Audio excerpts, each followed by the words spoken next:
Welcome everyone to Comics from the Multiverse episode 482, I think, because we did this already once and I forgot what the number was. So welcome to the show. It's a DC Comics podcast.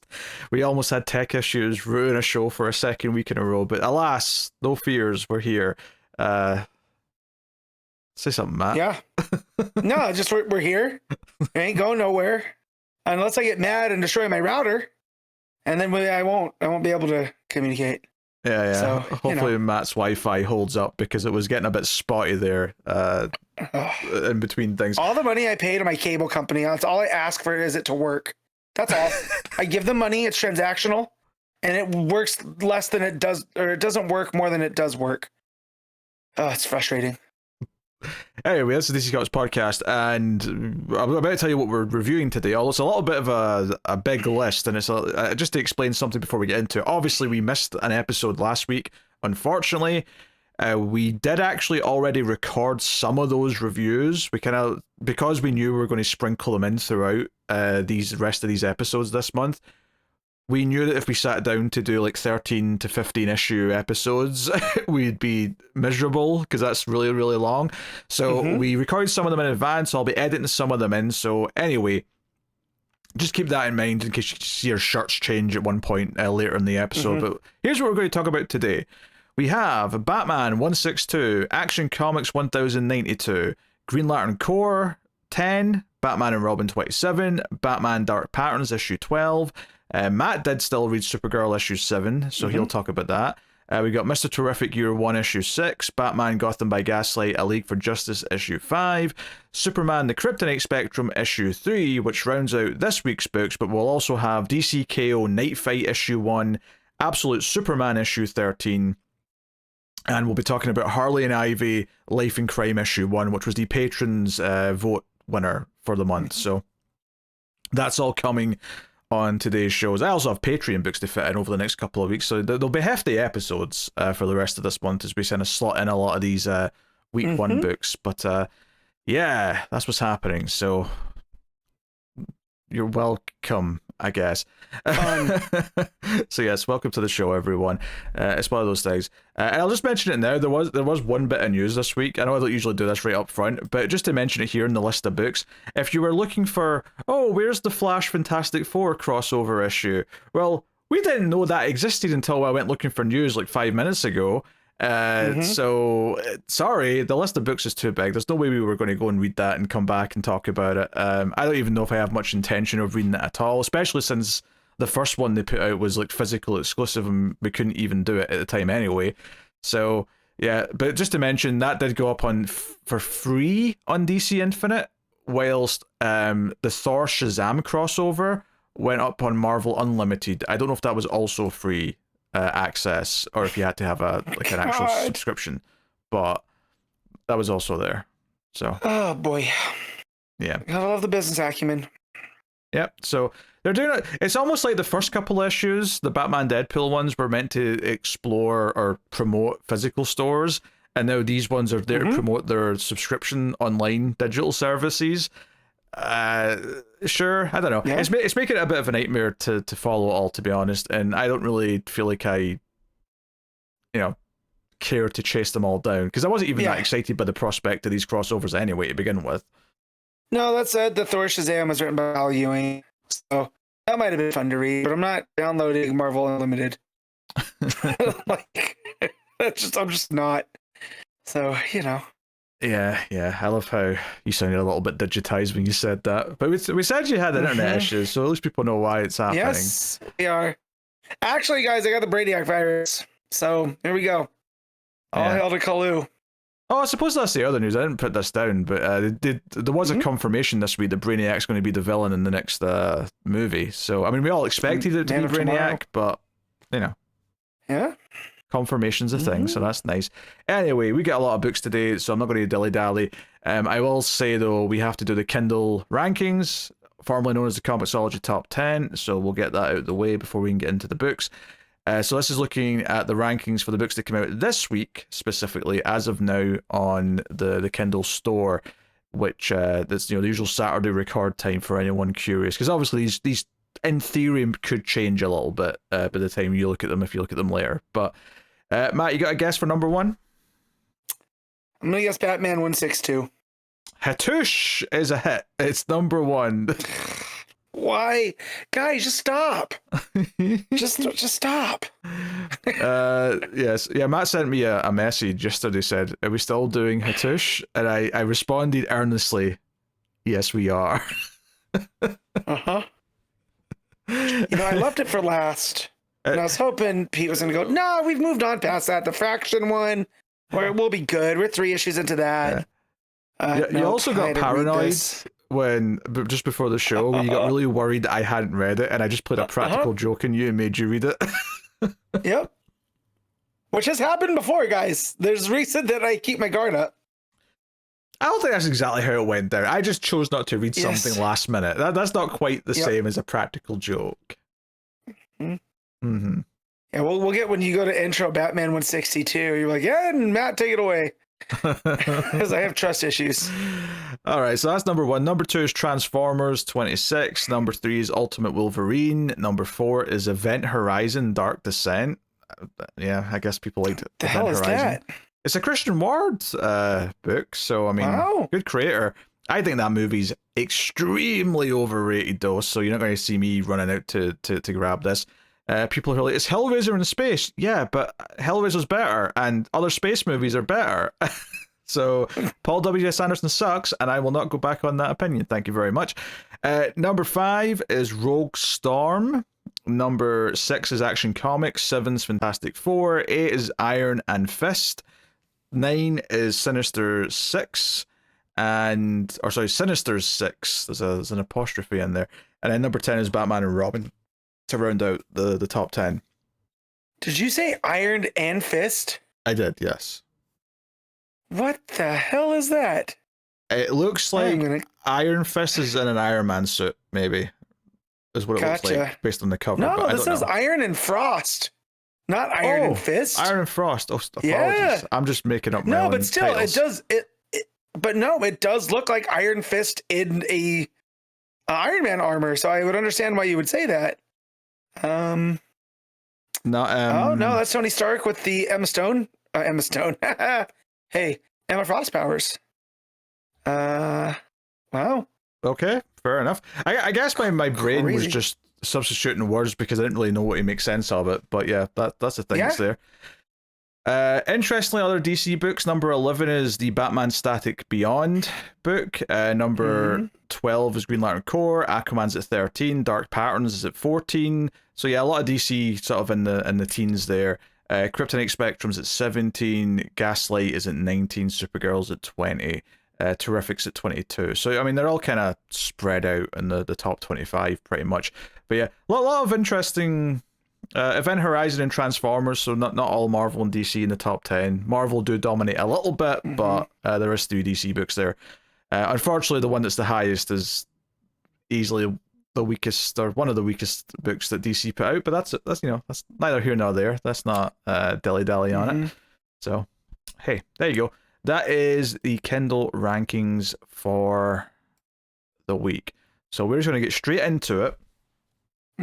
I need my tablet so I can talk about books. That would help. I have it now. Sorry for the delay, everyone. Batman 162, Legacy number 927.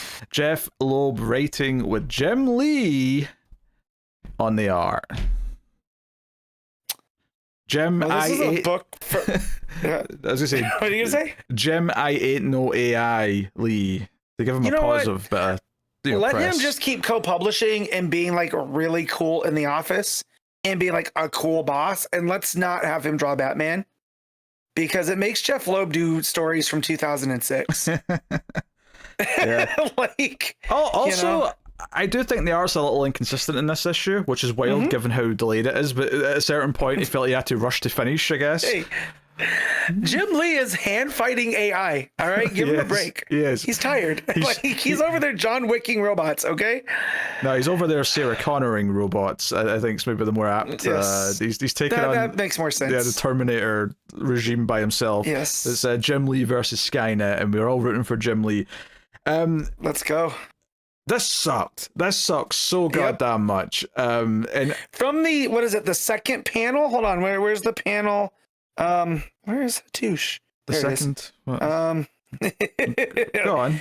From I think the second panel, not the second, the fourth panel, where Bruce is, I thought judo chopping Babs in the neck, which already she was paraplegic. I was like, that's not a good look. But then when you look closer, he's injected her with something, which is even worse. It was a trank, basically. You know? Yeah. So yeah. So to make her relive her fear of being paralyzed. Whoa.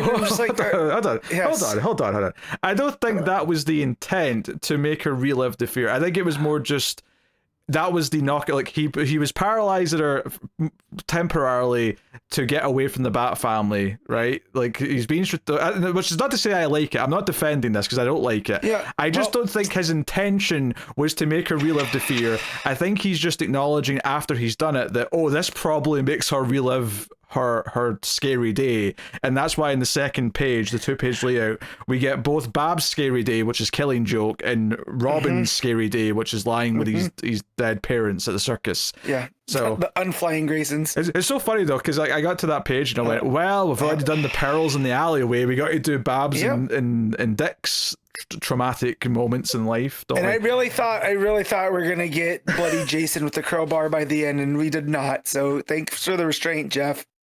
If you want to call it that, I don't like this whole thing with Batman taking out Babs here, mainly just because it felt like it was just so easy, and I'm like, come on, can we at least make it look like he had to put in a bit of effort? It felt like he just like side swiped her so easily with this injection. Yeah, like there's an army of his allies in Riddler. Okay, I wouldn't call Riddler an ally, but he's there in this alleyway as well. And I don't know, it should have been more of a struggle, because it's not like nothing else goes on in this issue. It is a lot of standing around a church talking. We could have given up some of those pages for a little bit more of a struggle with Babs, you know? It definitely makes Babs feel like the most superfluous member of the Bat family, which we all know that's not true, right? She's a keystone. You know, it's like her and Dick are the two main members now that Alfred's gone. So I don't know. That's waffling a lot of words to basically just say he makes it look like a chump, and Babs is not a chump, right? That's basically it. That, to sum it up in simple language. But anyway, Batman grapples away, and he gets up to a church. He's looking for Hush, but Selina comes smashing into the church with him, and he's like, "We need to talk now, Bruce." And like they have a bit of a small bit of a fight, but then like, okay, well, calm down. Let's talk about it. And I guess Jeph Loeb's feeling nostalgic because he's like, hey, remember when Hush first showed up? That's when I chose to demask and show you who I really was. And it's like, yeah, that was a big moment in our relationship because that's when we chose to trust each other to some extent. And I'm like, okay, now that you're bringing it up, I do remember that being in Hush. Fair enough. I think 22 years ago. Yes. That's not the issue here. Just want to point that out. No, the issue. No. Yeah, they're reminiscent about that's not the issue. The problem here is that most of this book feels like it's still set in 2006. That's the problem. Right. So for us, it feels like, oh yeah, nostalgic. Like that was a while ago. But you got to look in storyline. That shouldn't have been that long.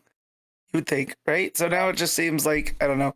That's just comics and continuity, I think, in a nutshell. Oh, no. I'm not talking about how much time it is in the world for them versus us. I'm talking about just how stylistically this book feels so still entrenched in that era. It just doesn't feel like, I don't know, it feels like almost like a disservice to the nostalgia of it for it to look exactly like a book from that time period to me. I don't know, like something, there was a weird disconnect for me when she started bringing that up. But anyway, the only thing about this issue I kind of liked is Damian dragging Batman surprisingly out of the church on his motorbike, just because I think it's funny. But then, of course, it immediately ruined it, because we get to a page with Riddler after Riddler's taken out Damian, and he stands there, and he says this line, question, what time is the unexpected? Or sorry, what time is to expect the unexpected? Answer, Nigma time. What in the absolute shit is that riddle? That's not a riddle. It's not. But he's the Riddler. When he says things like this, it's a riddle. He gives his answers in the form of the answer to a riddle. This is not a riddle. It made me feel like I had brain damage. So, Enigma time. Not a. Oof. And that's before we even address the fact that he's still dressed like he's got all these pockets and stuff like Layfield's designed them in like 1992. Yep. Liefeld presents the Riddler. Good Lord. God. That is up there within the first X-Men movie when Storm goes, you know what happens to a toad when it's struck by lightning? The same thing as everything else. Now, I can understand that's better. No, that like yes. if I'm comparing it to this, that's better. The toad line's better. I can understand how that line works on the page, right? The way that it was shot in the movie, it does not land. Halle Berry's not a good actress for a star. I think that's part of the problem as well. Yeah. It's not all the problem, but it's part of the problem. This is just as he looks ridiculous, but I did love the page when the grapples go around Bruce, and first Selena sees them coming in the page above, and she says not now, and then when it's wrapped up, Bruce also thinks not now. So I really liked those two working. There's like two pages there that I quite liked, which is him getting yanked out of the church and then the reveal that it's Damien being a little shit, trying to prove himself. Yes, that 2 pages, I'm all for it. After this confrontation, Hush starts shooting at Babs, so Dick sort of shields her, but then Huntress comes in and starts spinning her stick to shield them. It's a whole thing, and Dick throws his stick up to hit Hush. And so that's the whole thing. The thing that got me though, well, 2 things. First of all, there's a whole bit here with Red Hood, where Red Hood shows back up, and like I barely remember that he's kind of working with Hush, sort of, because reasons. But Huntress runs after him and tries to, get him up the fire escape, and ultimately he kicks her away. But then Batman does this weird thing where he pulls off the door to the Batmobile as if he's like throwing it to hit Dick, but what he's actually doing is throwing them a shield. And I found this very confusing because I didn't really get it. If it wasn't for Babs saying, what she says on that 2-page layout, she says he wasn't escaping, he saved us. Which he's still kind of escaping because he does this insane thing where he detonates like the concrete all around the Batmobile, and the Batmobile drops below because Hush said one line about something about the enemy being below or something. And the final page is that Joker's down there waiting with a gun, and that's the cliffhanger. And I just...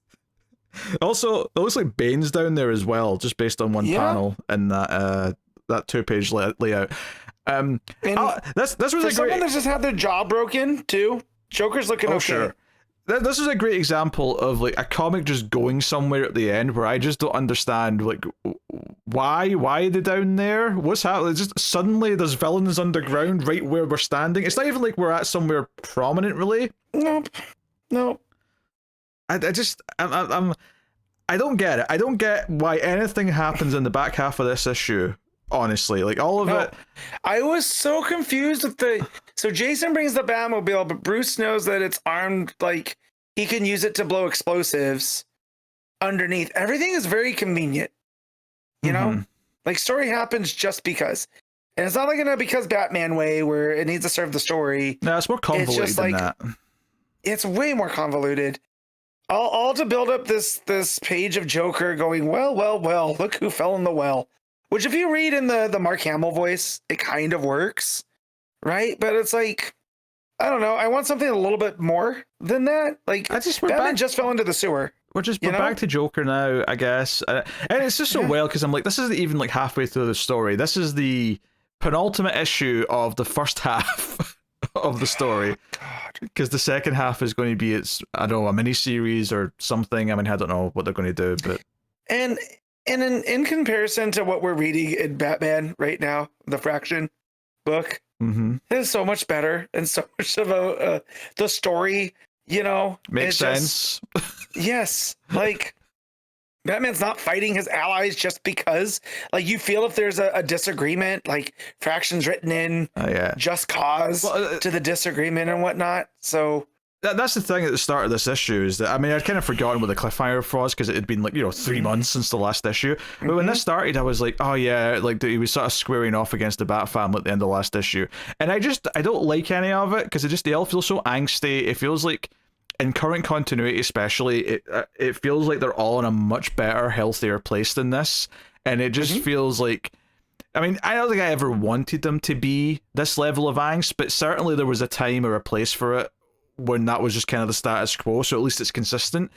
But here, though, it's like, this doesn't fit any of the other books right now in terms of like relationships happening or whatnot, so... No. And it's so wild to me, because we know from reading the last Halloween that Loeb still can weave a story. Right, like that went some certain places. Yeah, that went some places, but it wasn't terrible. Like this, I would say is terrible. Like, so I'm just like, why? Who thought this was a good idea? Like, I get on paper putting Loeb and Lee back together, but it almost just seems like Loeb didn't even have a story. They were just like, hey, do you want to do Hush 2?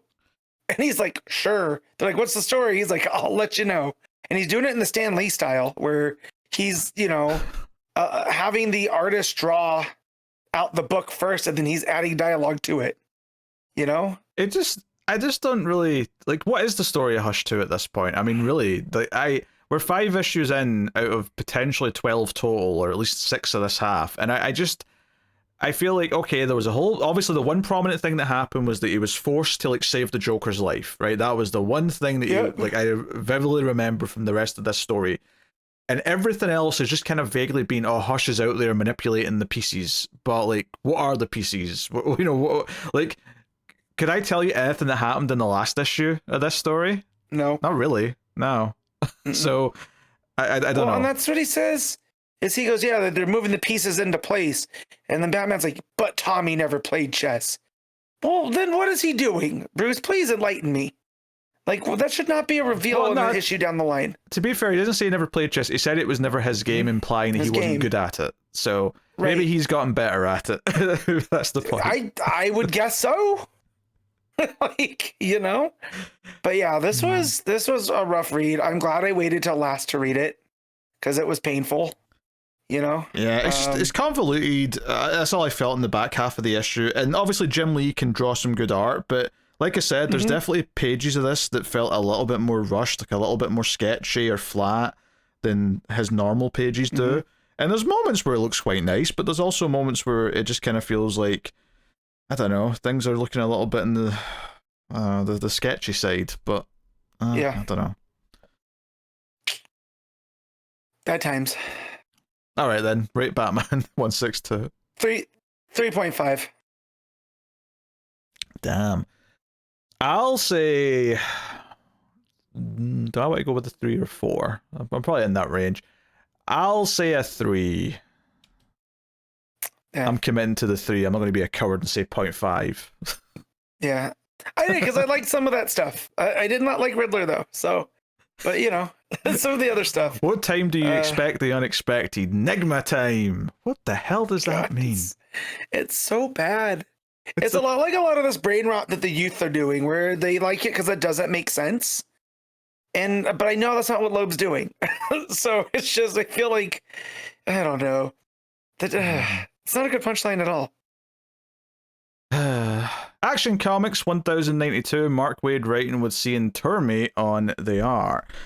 So this is kind of starting a new arc, I suppose, since we've dealt with the teacher who's left. We're still obviously doing the Superboy thing, but we've got something new to start on, and this is very much a lot more of his learning, like the ways, some early lessons that he needs to learn. Like he's going around helping people. We start off with this old guy in Smallville who's rebuilt this plane that he's going to die in because he's an idiot. He doesn't know how to build a plane, but he thought he could fly it. And it falls apart when Superboy tries to like hold on to it. So his solution ends up being to freeze it. Well, to be fair, he doesn't do that intentionally. He doesn't mean to. Yeah, he's only going to use super breath, but he ends up using freeze breath instead. However, it does end up making it solid so he can grab it. So it does actually work out in the end. He's able to carry it down at that point. Yeah, he's able to help it glide down to where, he brings the old man back to his wife. as she's holding. I did think it was funny. She's holding the rolling pin, and I was like, "Oh my god, that's so quaint," you know. Yeah, and there's like a montage of him saving other people around town. And then there's a scene of General Lane saying, yeah, this Superboy's a menace. We have to get him. He's a threat to national security, all that. But, you know, this issue's got a lot of the things that I've been liking about this story, which is the idea of him making mistakes and sort of learning new lessons. And then you've also got the, you know, the typical teen stuff here, which is him staring at Lana and feeling like he's messed it up because he was making fun of the love triangle that he's in, kind of. And, like, Jonathan and Martha, like...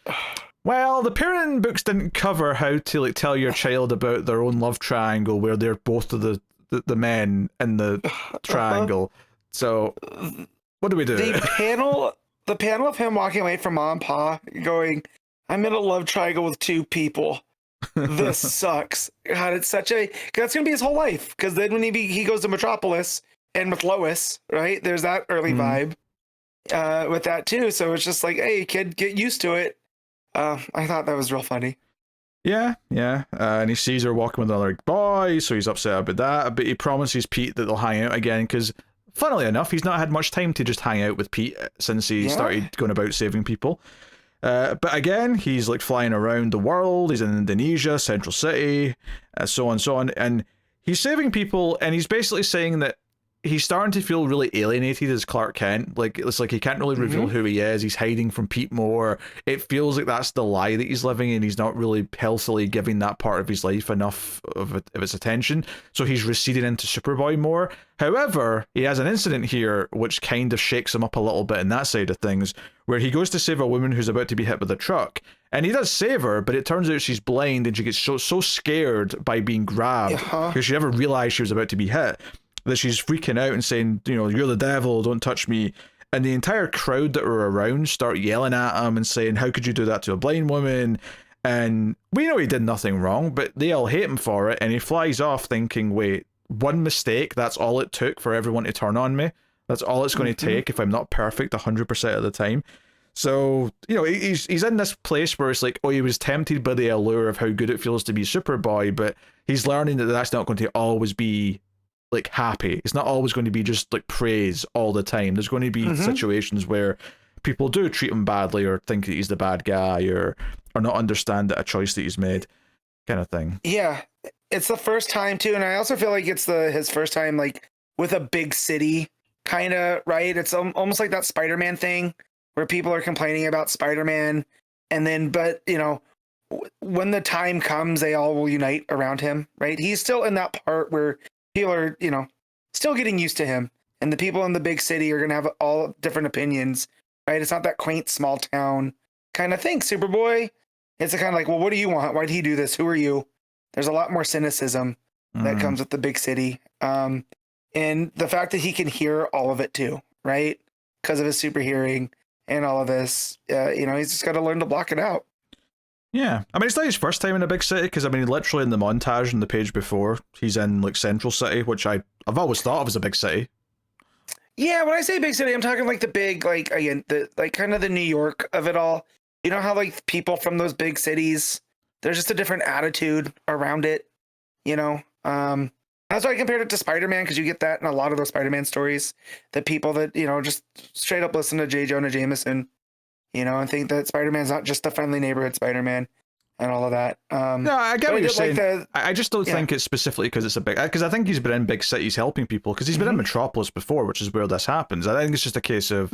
It's kind of what he says. It's just like, oh, all he had to do was make one thing that could be misconstrued by anyone, and all of a sudden, you know, everyone hates him. At least in the vicinity, everyone hates him anyway. Right. So...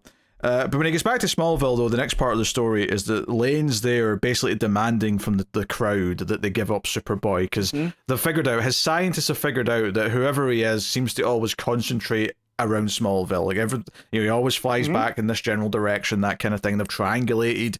This is where he must be based, is Smallville. So he comes in, starts demanding things. And Superboy, there's some nice little bits here, actually. I like that he has to tell himself not to look at his parents because it'll give away maybe who he is. So he's like not doing that.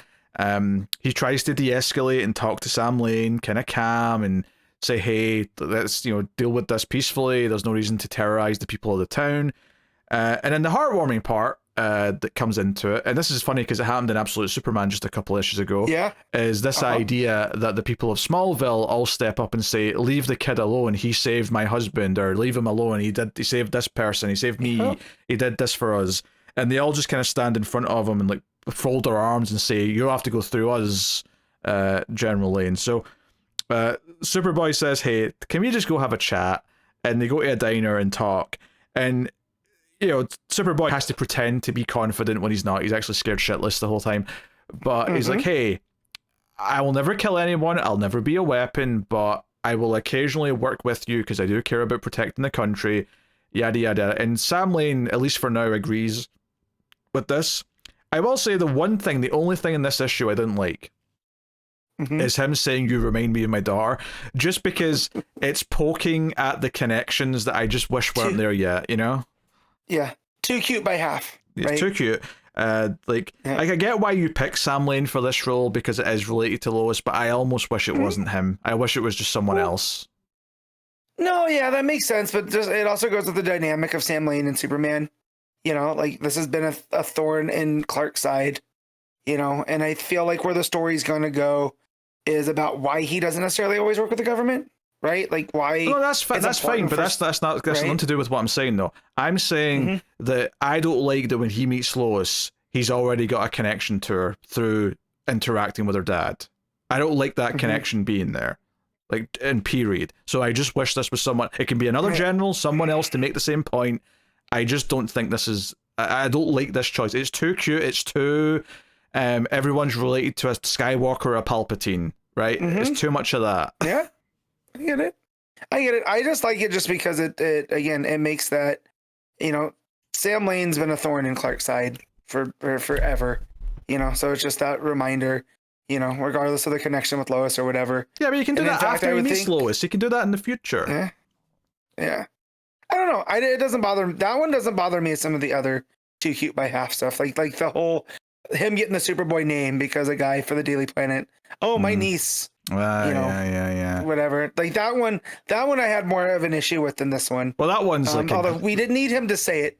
I didn't need him to say, "You remind me of my daughter." Like again, I don't need that, but I have no problem with it being Sam Lane, because just of what he represents in the whole mythos of Superman. The naming one is absolutely worse. Like that's the worst thing this book has done, is that like this is where the name came from, because it was like addressing a complaint that we have because he's Superboy before he's Superman, but it does it in this really awkward way to try and make it. I complained about it enough at the time, but anyway. So at the end of the book though is basically that there's one of the technology inside the museum, the future museum, the Expo of Tomorrow, in Metropolis. There's a message saying, "Superboy, we need your help. Are you there?" kind of thing, coming from this mystery device. Maybe from the future? Maybe? Legion is the first thing I thought of when I saw this last page. Yeah. Well, just because since it's a mystery device, like, again, we don't know. Like, I remember it being there, right? Because didn't Superboy save it when those guys were attacking the Expo? That sounds from getting destroyed. Right. I don't remember it, but it sounds plausible. Yeah. I just remember because it looks like a satellite dish with the thing. So almost like an ET, what he uses to phone home a little bit. But yeah, is it the future? I don't know. Because again, it is in the Science Museum. So yeah, but the Expo of Tomorrow, I would have thought that all of their exhibits weren't actually things from the future because they don't have time travel. Right. They're all just kind of theoretical. Like, here's some art that we imagine the future to be, kind of thing. Right. But it's also in the Science Museum, so it could literally be, anything with a science basis. Somehow it ended up there, right? Well, I'm sure we'll get an explanation how it ended up there when we find out who's calling. Yes. So, but I really like this. It was, again, it wasn't Skylar Patridge on art, although it was, like you said, Cian Tormey. Yeah. To be fair, it doesn't feel like I don't get me wrong. I prefer Partridge. I do. But I don't think Cian Tormey's style feels that different to the point where it feels like the book's shifty tone. It feels like it still fits in the same sort of style overall. It definitely does. I would just say some of the expressions and some of the faces, right? So I'm looking at in the diner, the of Sam Lane, and then there's the reverse of Superboy. They both have these very huge jaws, right? And it almost like seeing Tormey kind of draws the same expressions on the faces. You know what I mean? Like it's just very, you know, not flat. That's not the right word I'm looking for, but like, I don't know. It's just, I have an issue with some of the facial things here and the proportions and whatever. Yeah. But again, it wasn't enough to be a problem. Yeah. And in fact, I had forgotten it wasn't Patridge until I opened, until I got halfway through and I was like, this feels a little bit off. And I went back and looked at the credits page. Yeah, so. No, it mostly feels in the right style and tone. It's just that, like there is some specific details, like you said, the faces. That's where you can see the difference, and you're like, oh, okay, yeah, this is someone else. I did just check. Partridge is back for the next issue, so this was just a one. Because I thought maybe they'd have Tormey do an arc and then go back to Partridge, but no, it's Partridge next issue, so we're good on that. All right, what are you giving Action Comics? I'm gonna give this an 8. I'll even go 8.5, I think I like, as much as I'm complaining about the one Lois reference, I do think this issue was an exemplary issue of everything I've liked about this run so far. So yeah, cool stuff.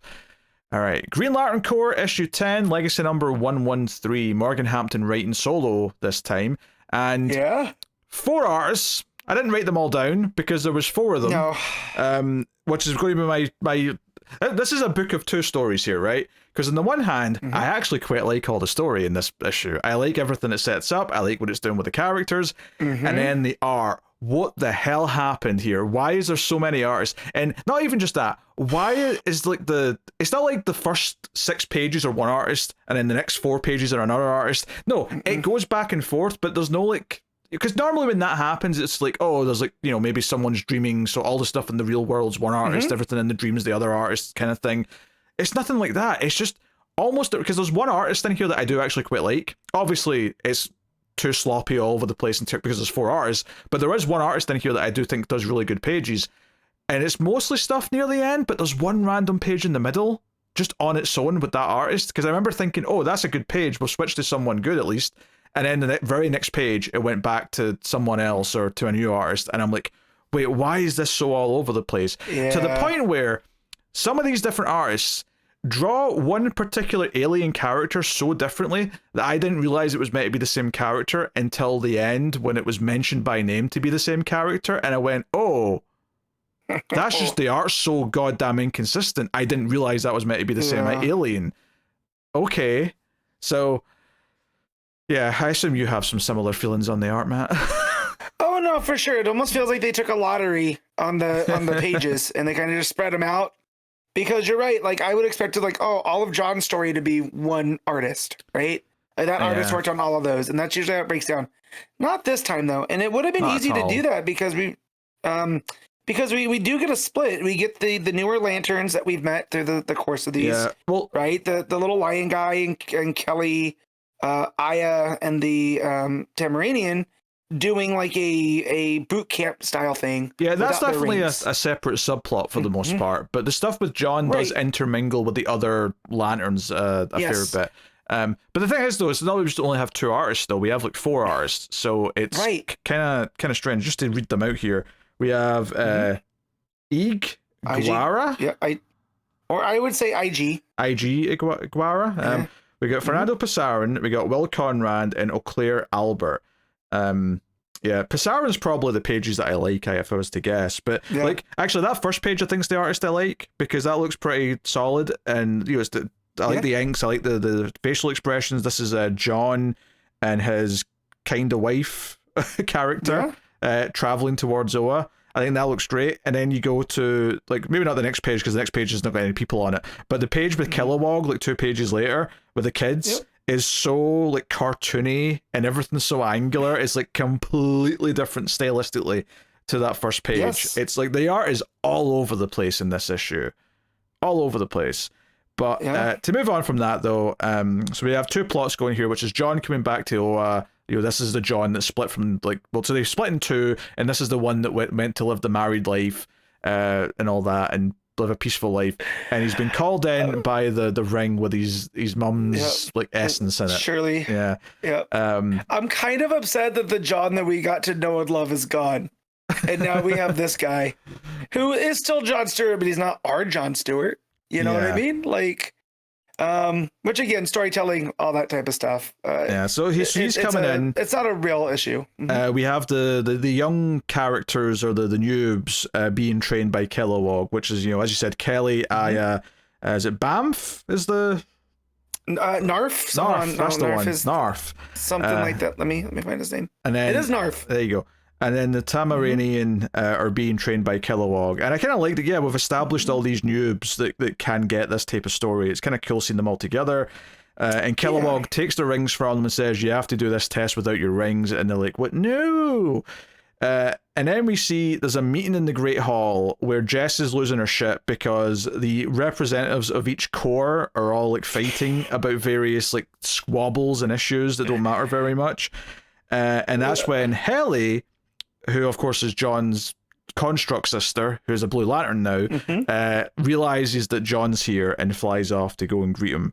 So we get that kind of big moment here. So John's like, I'm not getting involved. I'm not going to be in the Corps. And they try to convince him. But then they get a distress call because something's going on. And it turns out to be Fatality, who is from the planet that he destroyed back in the day. So he's got personal guilt, and she's also kind of his ex. I've not read any of these stories that do all this stuff, but I'll take your word for it. I appreciate it though, because it makes me curious. It makes me want to go back and read whatever era that all this stuff happened in. That is the one thing I know about Fatality, is her and John used to be a thing, and then she, once they broke it off, she went back to hunting Green Lanterns. And that was her whole gimmick. She was like a bounty hunter. Were they a thing kinda after he destroyed her planet or before? It might have been before, because I want to say that was the Xanshi stuff, I think, happened in the late 80s. So that might have been... Okay. The first time I remember seeing Fatality, it was showing up in the Kyle Rayner type stuff, too. So, So she's already been around for a while by that point then, presumably. Yeah. All right, cool. So they go down to deal with that. She's one of the people that have escaped from the science cells. We see more of the kids getting trained. And I guess, I know they're not all kid age, but I'm just going to call them the kids for lack of a better group name. And you've got Fatality causing a ruckus out there. So there's a moment here where during all this kerfuffle, Lantern Glynn is this sort of pink alien with 4 eyeballs, right? At least on this page. And one of the civilians here that got hit with the chaos was this watery creature who's turned into a water baby after being splashed. And Glynn's told to take it to the infirmary. And the very next page, I thought, okay, we've cut ahead to when someone else in the infirmary has this baby. Because you'll notice that this purple alien on the next page does not have 4 eyes. No. Right? So I legitimately did not think there was any chance that the character Glynn holding the water baby on the end of this page was the same character on the next page who was holding the water baby, because they look nothing alike, right? Not even just in style. Like the just features are straight up different. Yeah, but if you go up, it says, "Thank you, Lantern Glynn. I've got him." So maybe it is somebody different, but then that's a problem at the end, right? Yeah, the ending's why, because I didn't think there was anything wrong yet. Yeah. I just assumed, it's another purple alien, that's a weird choice, but it's clearly a different character. Because at the end of the book, right, after everything else goes down, the cliffhanger, which is basically after John takes down or talks down Fatality and basically says, hey, there's actually kind of a version of your world that still exists. You don't have to be hunting Green Lanterns. How about you go make amends with the families of the Green Lanterns you've killed, and I'll take you to this other world that's that's been pulled out of hyper time, right? And it's basically Zhangxi, and she's she kind of agrees to it, right? It's the whole thing. I also love this fight and debate taking place because it's on this island that they've given Larfleeze on Oa, and Larfleeze is just like popping up in the corner saying, "Get off my land," which I thought was funny. So he puts her on a ship with Lantern Glynn, right? So Glynn's got the 4 eyes, and it looks like the same dude again here from earlier, right? Yes. But when they get on the ship, though, and she turns around and looks at Glynn, and she says his name out loud, and to be fair, he's been kind of like, he's deformed because of whatever's happened to him here, because that water baby seemingly went into him. But that's the thing. Yeah. The character we saw the water baby go into was that second alien that wasn't Glynn. Right. And then, you know, the reveal is that, oh, this water baby's actually someone called Enquar, and he says the Green Lantern's destroyed his world too. They should get revenge. So I like what they've done here. I like this idea that Fatality was on board with turning over a new leaf, getting to go to this new home, but then this other, like, villain who lost their world and blames the Green Lanterns for it is like, hey, I'm going to pull you into my scheme. And it puts her in a difficult position of like, do I go along with this, or am I just kind of pretending because this guy's going to try and kill me if I don't, kind of thing. I like what this sets up. I like the idea of this other John Stewart being reluctant to be in the core, but he's kind of been pulled into it because he can't help but get involved when he sees people need him. That's cool. I love the subplot of the kids training and them like try to like win the unwinnable test, and obviously it fails, but like, you know, they looked out for each other, so they're learning things.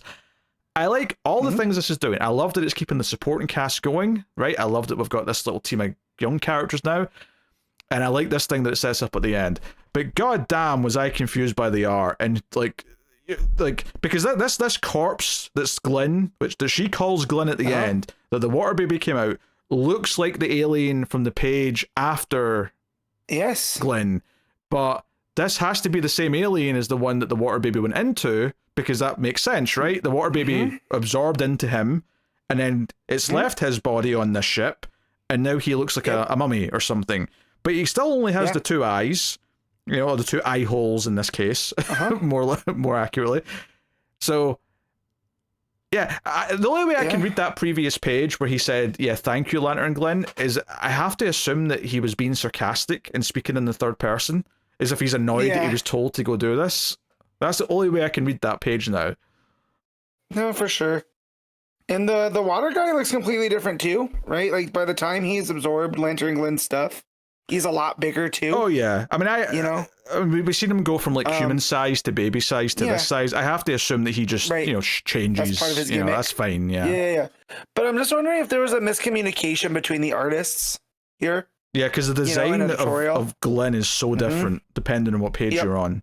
Yeah. Yep. So, but I really liked the stuff that I really liked in this one was the Rookie Lantern stuff and them coming together to do this obstacle course without their rings, and it's Kelly that ends up using her brain, being like, hey, I has pure willpower, so why don't we just use her like as we would a ring, right? And then that's where Kilowog cuts in. It's like, hey, this is supposed to be unwinnable, and she's like, yeah, but nothing's unwinnable, and he's like, that's leadership, So I do like seeing that growth here. Yeah, I like that. She is proving herself to be, a member of the corps, not having her core. Not having her big old gauntlet. Yeah, I liked everything in the story of this issue. I really did. I was super into it. And like, so just to go back to this Glenn thing again, just for a second, because this really bugs me. So the page we see him get the water baby, right? And they say go to the infirmary. Then the next page he looks completely different, to the point where I didn't think it was the same character, but we've deduced that it must be based on the rest of the issue. You could argue that the reason why he looks chunkier is maybe the water baby's already like leaking into him or something. But that still doesn't explain the eyes, though. It doesn't explain why he's got two eyes now and a completely different head. So I don't know. His character design here, he went from a typical, what you would see kind of comic book alien that's still very humanoid, to something that looks like a cross between Groot and Kilowog. Right? Like those two are not similar whatsoever. So much so that when you see Glenn on the second to last page, he's back to that vaguely humanoid one, So, yeah. This feels so weird. This feels like an art thing. I mean, maybe those two pages are fine. Maybe there's nothing wrong with those two pages. Maybe it's just the ending that's the weird one that doesn't quite track, because it should look like the corpse of Glenn, but it looks like, I mean, he's still skinny like Glenn, but the eyes are more like the other one. So I don't know, it's weird. And the other one's the one that we saw get absorbed with the water baby. So I don't know. Which I thought was going to lead to him being possessed, right? Because of the way that it went, not him being, all the moisture pulled out of him and him left mummified, basically, Unless they're implying that the water baby came out of that first alien and then went into Glenn, and that he's absorbed, the water from both of them. If so, that's a clunky storytelling, though, because they didn't really imply that. I feel like this is mostly an art issue, though. Yep. Oh, for sure.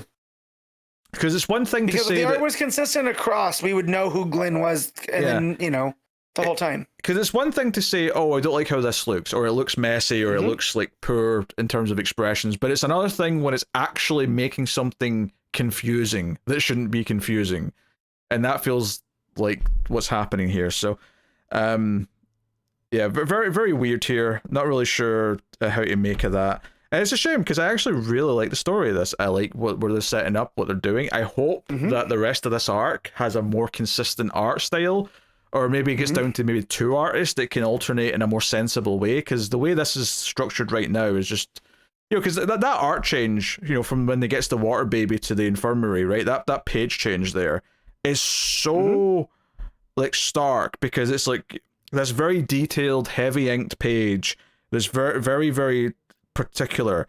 And usually if you're going to switch to a different art style, you do it in a sort of scene cut to something else, and it technically is cut into a new scene, but it's such a natural lead into, hey, you've got the water baby, go take it. Very next page, here's him holding the water baby, different art style. It's not like it's cut into completely different characters in a completely different location doing completely different things.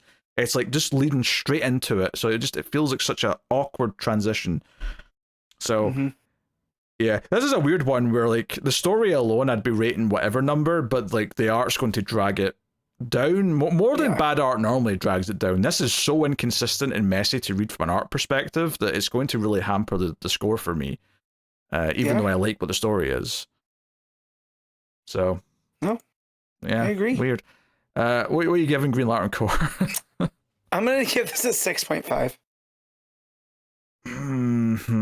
I got a 5, and I like the story. I thought it was really good. I'm excited for where it's going. I just think the art in this is a complete mess, and it's so inconsistent, hard to enjoy in that level. Yep, I can't say anything else about it really. All right, Batman and Robin 27, legacy number 93, Philip Kennedy Johnson writing, with Fico Ossio on the art. So last issue, obviously we're doing more of this Quiet Man stuff. We kind of left in this sort of standoff with Penguin and Two-Face, his men, along with him. Batman and Robin are there. The kids, the Gotham Irregulars, thank you. I don't remember what I usually call them. I forgot all the names I have for them. But they're kind of watching from afar, and the fight takes out some really fun layouts here. And the kids are like, whoa, do you think Robin's going to teach us how to dodge bullets and stuff? Because this is so cool. And basically, Two-Face ends up knocking down this giant puppet thing that's at the location that is going to crash down on Robin, so Batman pushes him out of the way, and then Robin needs to help him. But the important part here is that the Quiet Man actually pulls Damian to safety when something's going to land on him after the fact. And he kind of criticizes Batman, says, wait, why did you bring this child here? He should not be here.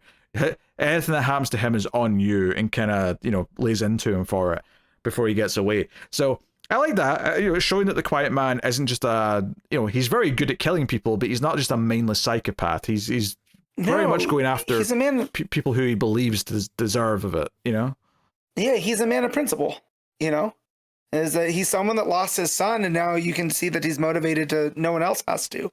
Why is the kid out here? This is someone's, So I know I like that a whole lot, because it is just sheer chaos, right? And I really like the art here, that it jumps around so much, you almost get lost. So yeah, it definitely does a lot of that chaos. And then when you get to the Quiet Man, it's a lot easier to follow, because we're following him through as he's judging, Batman and Robin, and he's, he takes out a guy with a knife, right? He throws it, and that's a real fun page because everything's at like an angle, like all the panels and whatnot, adding to that kind of chaos. But yeah, it's a fun story point. Yeah. And then Batman actually calls the woman who's with Wesker and sort of warns her, be ready to move him. So it's like, okay, Batman's like got eyes on him and knows that Quiet Man's after him now. So it's like, okay, what's going on there? And Two-Face and Penguin are like, oh, we have to find this Scarface. Like, where is that asshole, the ventriloquist? Like, if we knew where he was, we could just get rid of him. And it's like, isn't he in Arkham? Well, no, I don't think he is.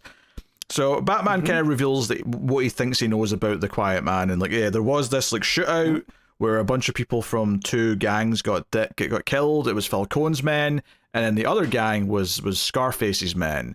And so there was one veteran who was there, and this was the son of the Quiet Man, and no one really knows why he was there, right? It's still kind of a mystery to Batman, but that seems to be who the son was, and the Quiet Man ended up in jail for it. So this is kind of setting all this stuff up for the main story. So it's good backstory, and then Batman's telling Damian that, hey, we've got like a fundraiser tonight to go help rebuild the hospital and all that stuff.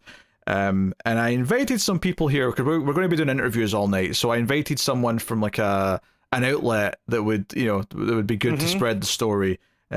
Incoming Clark Kent and John Kent, who are here for this reason. Although Batman really called them because Damian misses John. So Damian and John kind of embrace, hang out a little bit, and that kind of sets up the back half of the issue, which is John going around Gotham with Damian. They're in costume. He's meeting the Irregulars. They're asking a bunch of dumb questions about, his powers and whatnot. And it's just kind of pleasant stuff. And like, hey, who would win between you two in a fight? And John's like, we don't fight. And then Damian just goes, me. I have contingencies for everyone, including the Irregulars. Well, I love that he's kidding. We don't fight. And Damian looks right at John and goes, yeah, lucky for you. And it's just like, why are you like this? Can we not do this? I really love the dynamic. And I'm glad that Philip Kennedy Johnson brought it back, for this. Him just, Superman and Robin hanging out with the kids, I thought was a real fun scene, Yeah, no, it's just very pleasant. Kind of gets into this other side. We're trying to build this relationship now in this arc between Robin and the Irregulars, which I think is kind of cool. Again, supporting casts are a big part of these stories. It always sucks when it doesn't feel like there is a supporting cast. So Batman's talking to Superman. It's like, hey, how do you do it? I know John and Damian aren't a one-to-one comparison here, but like, I'm trying to be a father as well as being Batman. How do you pull it off? And he's like, there's no rule book here. There's a nice little moment here as well, actually, where they bring up Alfred, where Batman says he wouldn't remember something about Damian, but Alfred would. Like, he wouldn't remember how he felt at that age, but Alfred would remember it. And at the end of the scene, Superman says, like, you're the best father that boy could have, and that includes against Alfred, because you're the only one who's went through some of the same things that he's went through. So, it's a nice little pep talk, and it's always good to pull on the heartstrings with bringing up Alfred in a complimentary way, Well, and I also like that this keeps in, it's consistent with what Philip Kennedy Johnson wants to do with Damian, where Bruce is like, he's the sharpest edge, the thickest hide, the strongest will.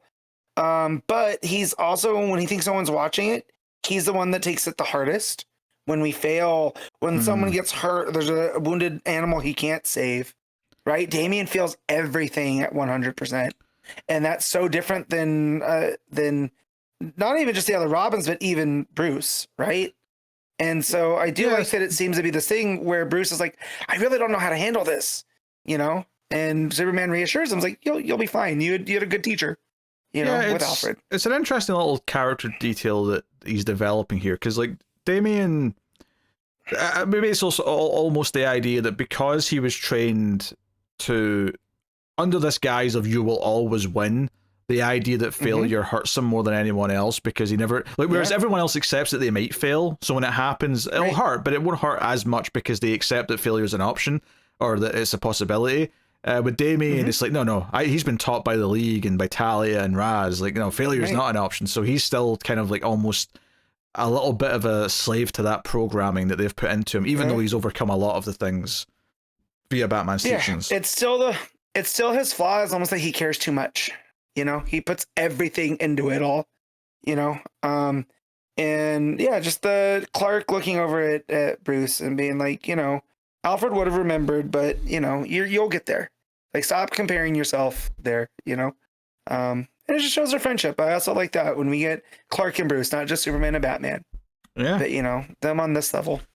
No, that's good stuff. The issue ends with Penguin and Two-Face and their goons showing up at the workshop that Wesker's in. Because as Batman told us earlier when he was explaining all this stuff, He's actually been cleared mentally. Like, his personalities have all went away. He's been working with Cameron Chase, and he's been put in a place where he's been monitored. This woman who's with him is kind of there to not spy on him per se, but just keep an eye on him and help him and so on. But almost like a bodyguard of types, right? The way that Bruce brings it up is like, yeah, she's there to kind of keep him out of trouble. But not in exactly those words. I'm looking for the right.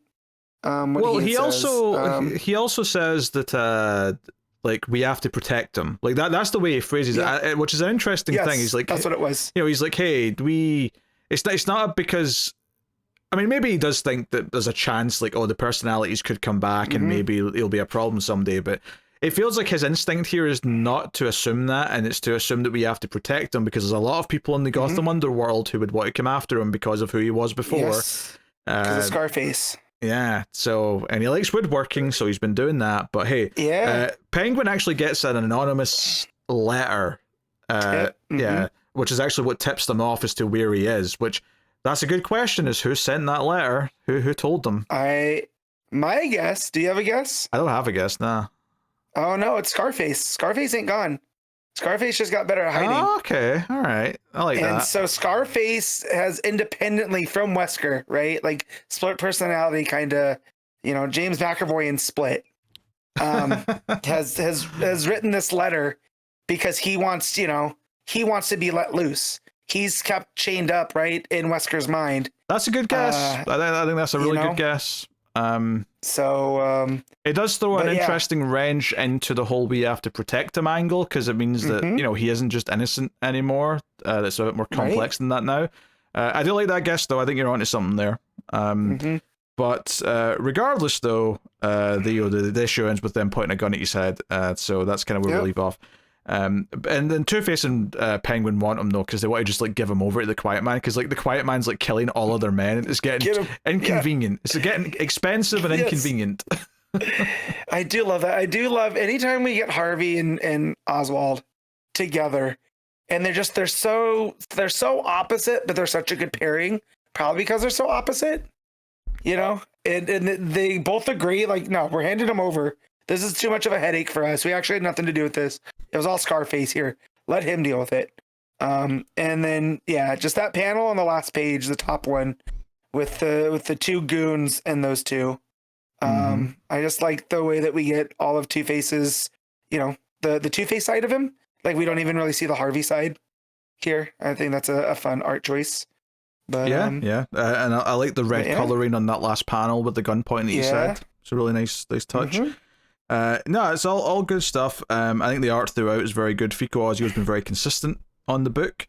It's interesting seeing him do, like, Superman and, well, young Superman. Superman and John. I'll just call him John. Because I think that it's almost a little surreal watching him draw people who are smiling, because I feel like there's not been a lot of smiling people in this book for the most part. It's all been very serious Batman affair.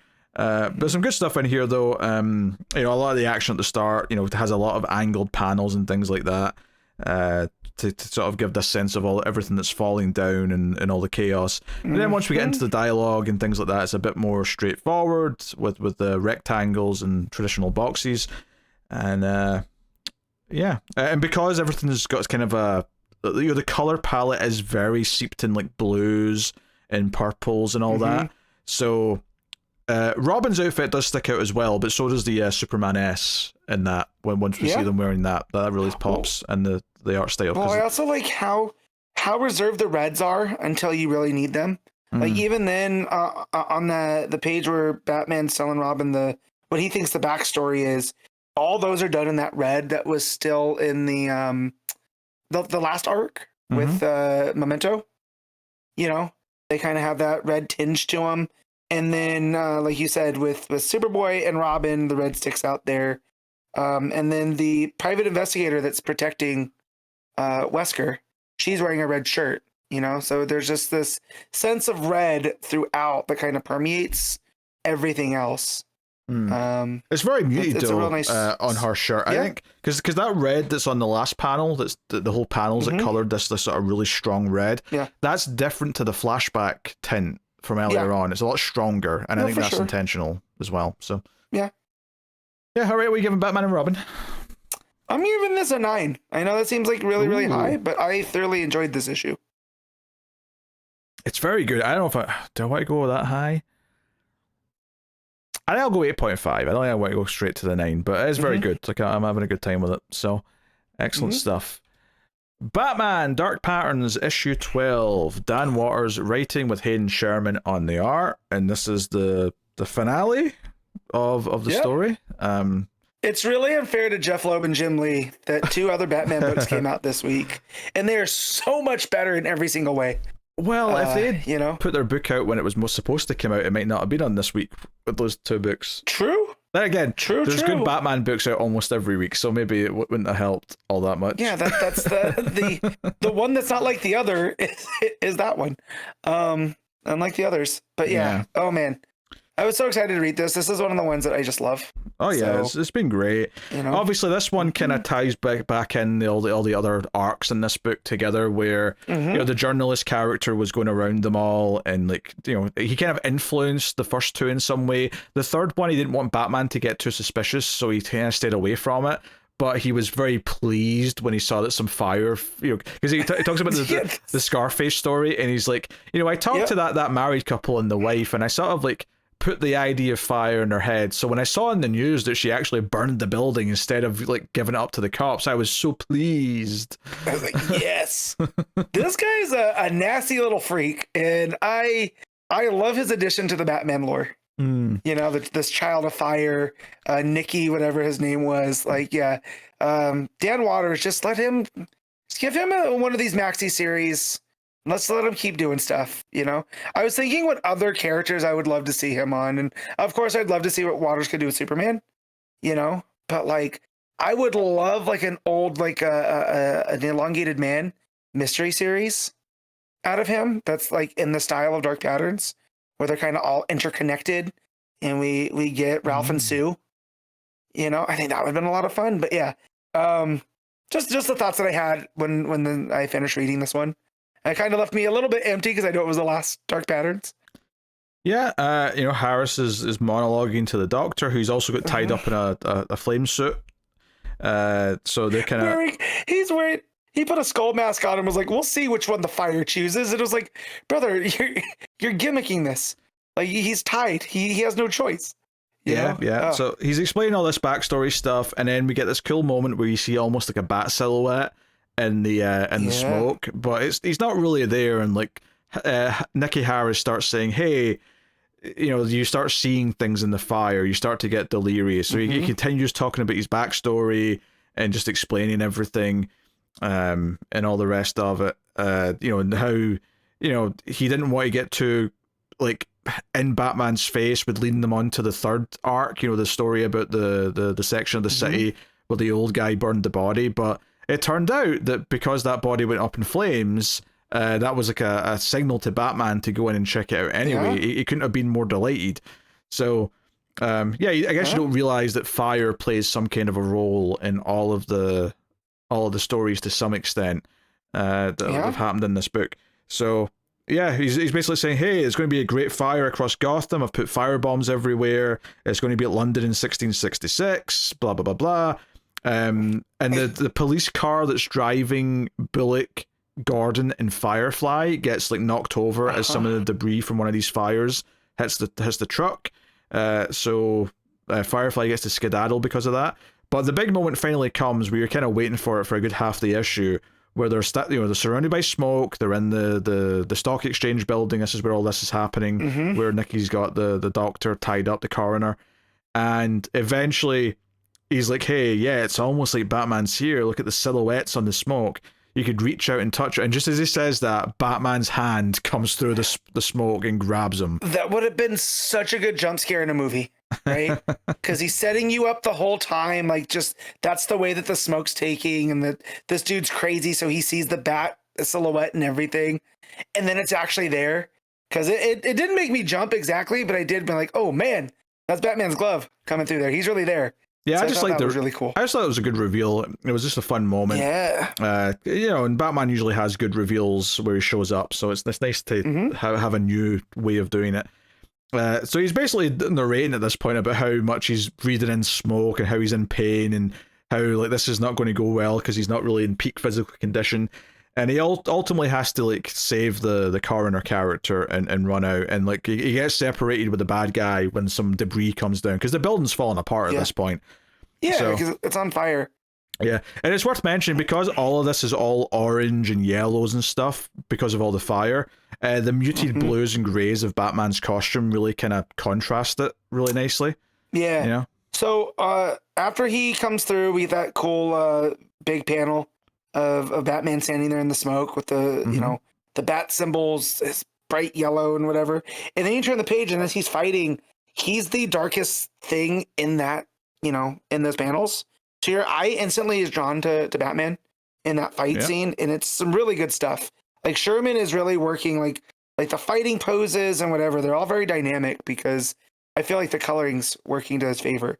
And that's where he tells him, like, even with the fever in his bones and the smoke in his lungs, it was never going to be a fight because this dude's just a journalist. Yeah, he's not a fighter. He's not trained. Doesn't know how. And that and just that it was never going to be a fight is he's knocking this dude to the ground. It almost looks like that famous Muhammad Ali, where Ali's standing over the down fighter. I was just getting vibes of that one. So he takes the coroner outside, and then Firefly leaves the police van, but steals Gordon's lighter on the way, and just says, "I won't be hurting you, Gordon. Don't worry. Thanks for the flame." And we get this kind of interesting little bit here, where it sort of almost builds up the mystique of Batman, where he's having a conversation with Gordon after the fact, and Gordon's basically saying, "Yeah, like the civilians who looked up and said they saw something." And Batman says, "Nah, all I was doing was running around disabling the fire bombs. That's all that was happening."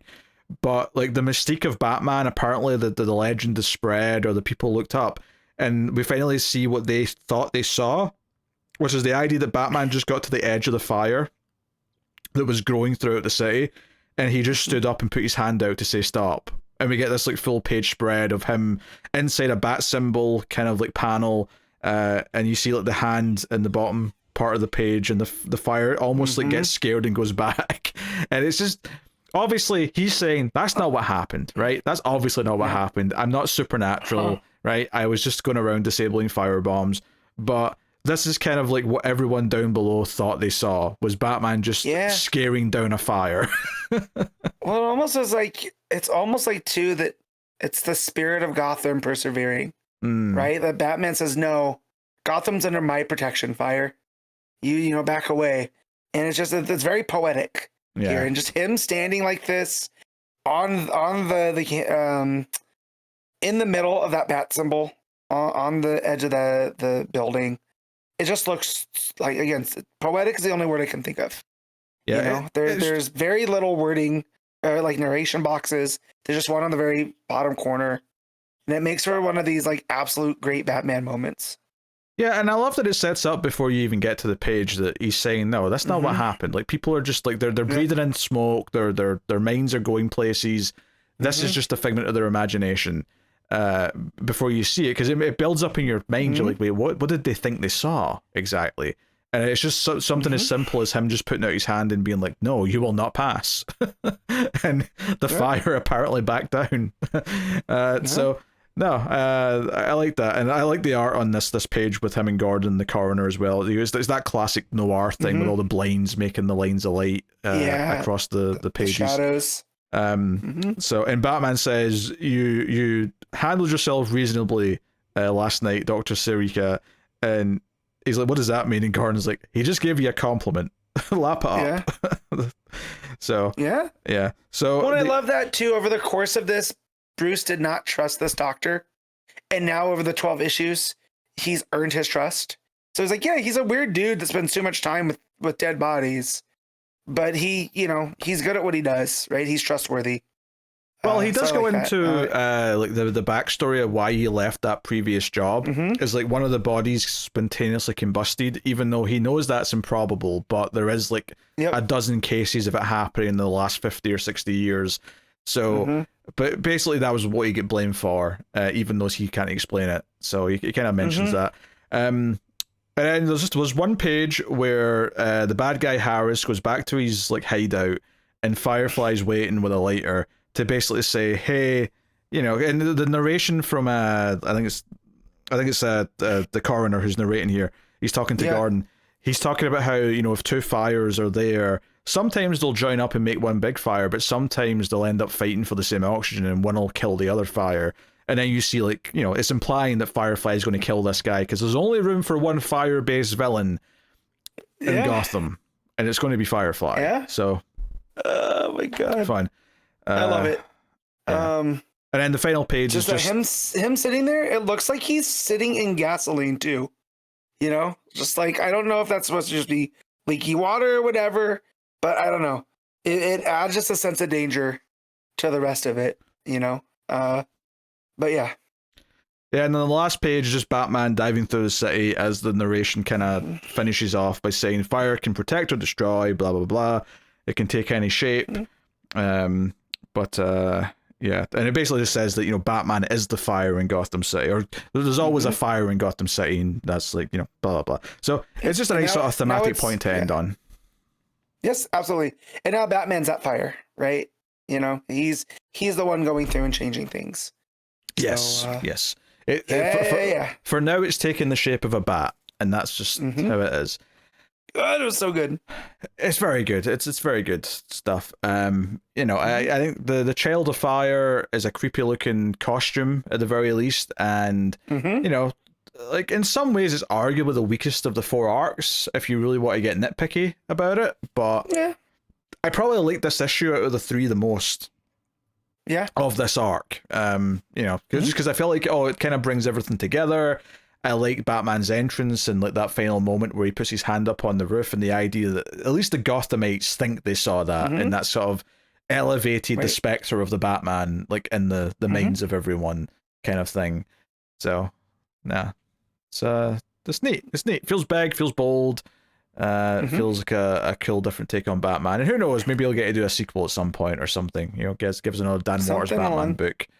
Yeah, he really likes playing with the lore of Gotham and what that means, right? Because we got him doing a lot of that 10-eyed man stuff in the Arkham book. You know, that he did, and then we're seeing some of him build the lore with Nightwing, with Bloodhaven and the Cirque du Soleil and whatever. So it seems like he has a type of thing that he likes digging into, and Gotham's like ripe for that, right?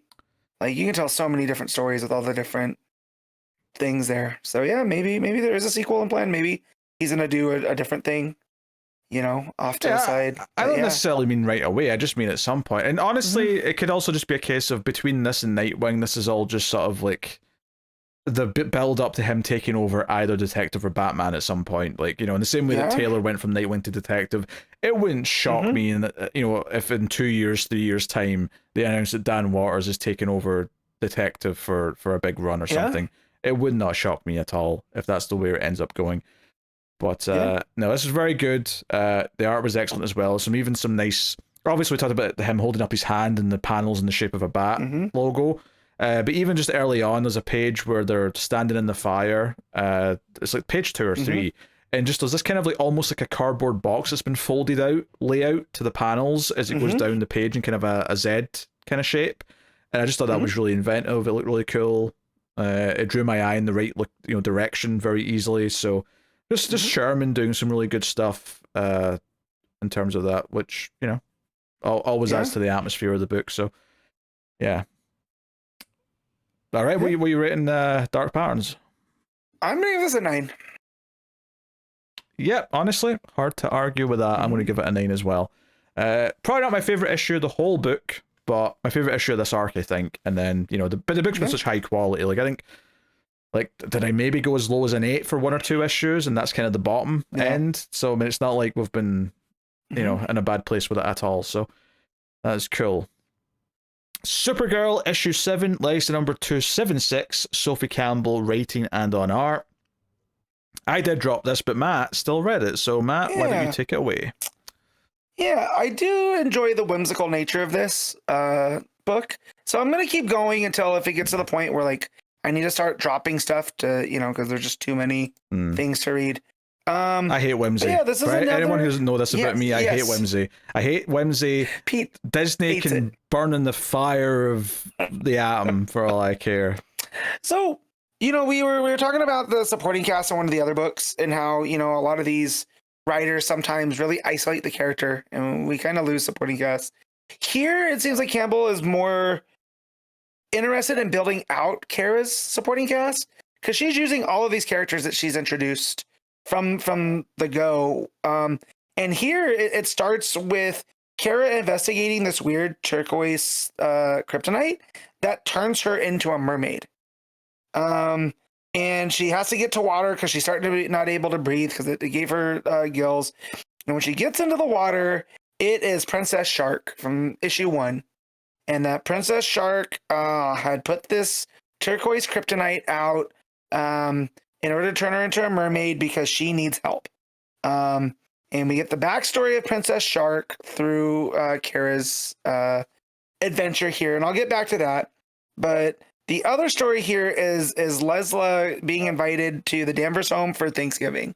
So being that this is November, this is the Thanksgiving issue. And she's just keeping that very kind of awkward tone that Lesla has, where she's not really understanding the point of a lot of Earth customs or even, human customs and American customs. And is very confused about having this feast and inviting people over because the Science Council and Candor is not like this. And she's very confused about the turkey and how that gets into the story, and it's very funny. And then Superman and Lois show up, which again I think is a weird thing because he shows up in the full, Superman suit while Lois is in a typical, Thanksgiving kind of outfit. And Leslie starts talking crap about Superman and about how he has too much of a hold on Kara, and that, Kara's actually the superior one, because of the way that she does things, and she's too beholden to his rules, and she could be so much better without the influence. And you just come to find out that she's projecting a lot of the Candor struggle onto Superman, right? She's holding Superman as the older generation of Krypton.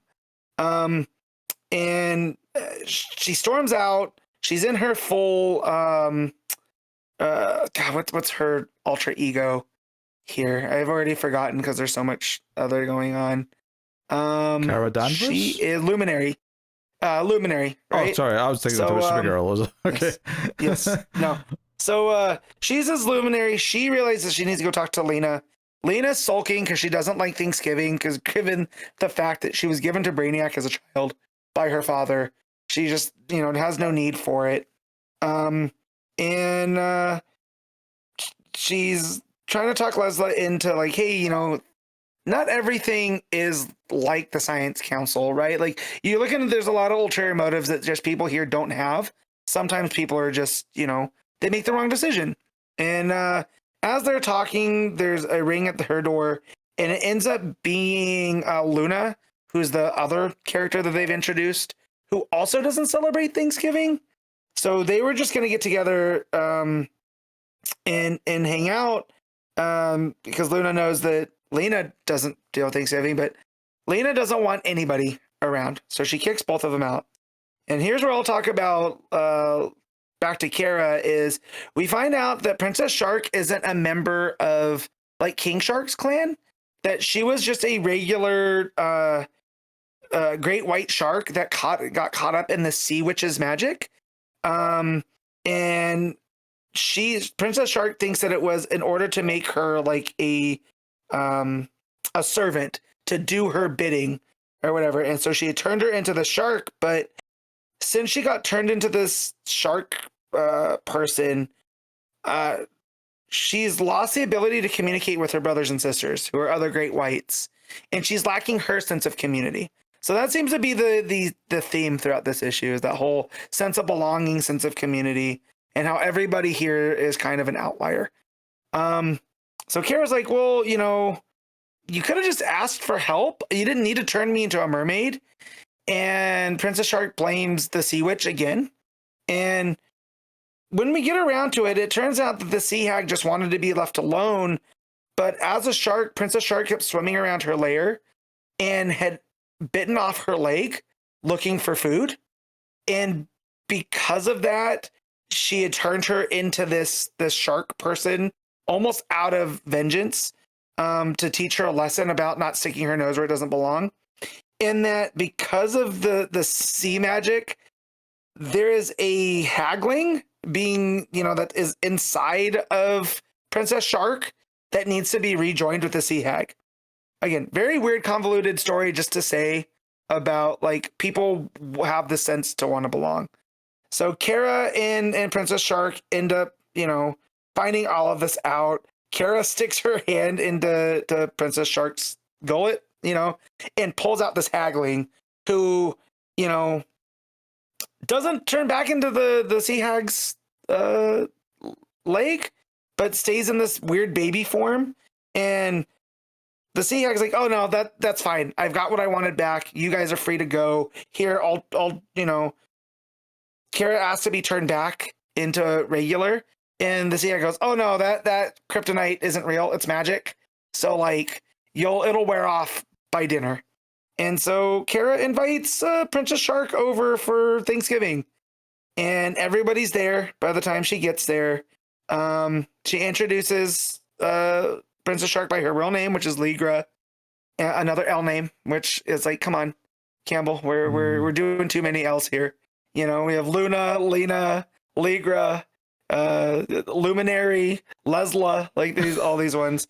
We don't even have a Laura or a Larry yet. We've got normal names to get to before we get to all these weird ones. Yes, right. So it ends with everybody eating dinner for Thanksgiving. Lena shows up with the other ones. She's there too. And we get this nice panel of essentially all the characters that have showed up from the beginning of the book, including Connor, who's there in his leather jacket. So, a very convoluted story, again, for kind of Campbell exploring what it means to belong and to want a community. So again, very whimsical, very silly. I can't imagine Pete enjoying this, like, whatsoever. But, it was a fun little read. The art by Campbell is what it has been. We get a lot of fun stuff with the sea hag and the sharks and whatever, but I think it really looks the best when it's the characters sitting down talking, and just the way that Campbell draws like the back and forth and where she places the characters in relation to one another to have them have the conversations. You could make it be very boring, but just the way that the narration boxes and stuff work their way around, I feel it's one of those skills that both writing and drawing you get to have, because like when you're doing the text or whatever, you can know where you're going to put these beforehand. So art's pretty strong, and again, I love that last page of everybody sitting down at dinner together. I will give this a 7 out of 10. Okay. Let me note that down, because I'm noting these down now. All right. Mr. Terrific, Year 1, Issue 6, Al Letson writing with Valentine Leandro and Edwin Galmon on the art. I don't know if I'm supposed to say the L in the Galmon, or if it's just like gammon, because like salmon has the silent L. I don't know. I'm conflicted. But anyway, so final issue of this, and unlike the previous issues, it does the present day part at the end of the issue, which I think makes sense, because obviously this is the ending. You kind of want it to come out. I think the idea that all of this was him telling this story, his origin story, to his son, I do actually like that reveal. As much as I've kind of complained about the opening segments being the parts that I don't like very much, I do actually like the framing device that this has all been him telling his son what his origin story is, and you know how it all came about. And then the origin itself obviously has been really fun. Art's been great. This, fighting this Prescott lady who's now like souped up on like dark side energy. So we get this big fight taking place. She's yelling dark side is, as you expect. We got all the Kirby crackles kind of around her. Like, I mean, her hair is literally Kirby crackles in this form. Yeah. So, yeah, all that's fun. And they go off to, like, because she flies off and, like, oh, she's going to Prescott building because it's Prescott. I recognize her. So, you know, we run there. We get some cool moments here where we actually see Terrific do the whole thing where he grabs onto one of his these T-spheres and like goes down. I almost called them balls there because that's what Black Lightning kept calling T-balls? them. Yeah. Hey, Mr. Terrific, Spheres. your balls are really cool. I like your balls a lot. Can I play with your Mr. balls? Terrific, your balls are showing. Your balls are so big and advanced. Yeah. So real quick, enough of the ball talk. Yeah. Did you take this when so Athena gets to the portal, right? She opens it up back at Prescott Towers. And who steps through is Granny Goodness. Yes. So has that been the voice the whole time that's been talking to her? Or was it Darkseid originally? Because now I'm having doubts. I'd have to go back and check the previous issues. But if they told me that it was Granny Goodness the whole time, you know, and prep for Darkseid, I would believe it. And it doesn't change anything. Yeah, I don't think just, it I want to make sure I'm matters. understanding it right. Yeah, I don't think it matters. I never thought about it. Honestly, I thought it was Darkseid up until me too. Granny Goodness steps through the portal. Now it's her. Like, I thought it was still Darkseid, the one that was telling her stuff. But it could just be Granny Goodness the whole time, just in place of Darkseid, and it still works because she's still doing it for Darkseid. Yeah. So absolutely. But that was just the thing, because when it wasn't Darkseid that was stepping through and it was Granny Goodness, I was like, no, of course that makes a lot of sense. You know, Darkseid doesn't do everything. He doesn't get his hands dirty all the time, right? So he has his whole inner circle for it. But yeah, so this whole Nexus engine thingamajig has all been about you know, making a sort of secret boom tube to Apocalypse for Darkseid to invade Earth. So Granny Goodness comes out, and you know, the parademons are there, and it's worth mentioning that Black Lightning, who's with Terrific, is like, hey, that's parademons. That's a portal to Apocalypse. We have to deal with this. And it's like, oh, is this what you deal with when you're doing Justice League stuff? And he's like, yep, this is exactly what I deal with when we're doing Justice League stuff. So let's do this. So we get some action here. There's some T-sphere stuff, and you know, it's really playing with the colors here. The art is pretty gorgeous here, actually. It really it's just so nice and flat and inky. It looks like what is that, vaporware? Is that style from the 80s? Right? With or vaporwave rather. With the pinks and purples and yellows and magenta, like it gives that very kind of almost like an 80s tinge to things. Yeah.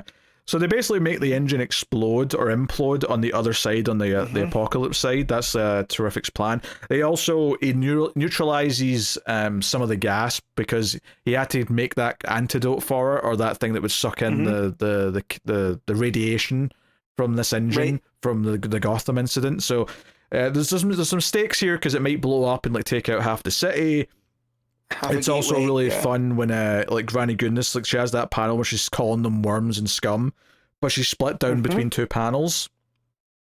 I really like that because it was kind of showing you the balls in the second one, so it gave you this sense of like sequencing of like she starts her sentence, but as she's talking, the ball comes in behind her. Like, because you could have just done it in one panel. You could just had one panel with her face, with that speech bubble, and the ball, or the T-sphere, I should say, sorry, going behind her. But by doing it into this split into two panels, it gives you the idea of the ball doesn't go past her head until halfway through what she's saying. Yep. So this is really nice. This is a nice little bit. Yeah. Yeah. And they, it implodes and they save the day. And it's Mr. Terrific's first adventure. Prescott gets pulled into the portal. Granny Goodness grabs onto her legs and pulls her back, and she's like screaming for help as she gets dragged in, which is important because afterwards he mentions that he went to pay respects with all the heroes, talks about the JSA a little bit, and this was him, basically his coming out party to the superhero community, and all of a sudden he's part of them. And then it kind of turns into, you know, like your mother died and Granny Goodness was secretly behind it. She made it look like an accident, but you did not die, and that's why I never knew about you. I like this part at the end because while fair play is obviously not a completely new thing to us, and when I say to us, I just mean in general, like he's been brought up before. I like that this is sort of like explaining what his origin is at the end here, because I don't even think I could have told you why I didn't know about him until I read this. So yeah. So nice. But I remember him showing up in Flash, right? I remember that being a plot point. Which is I do remember that part.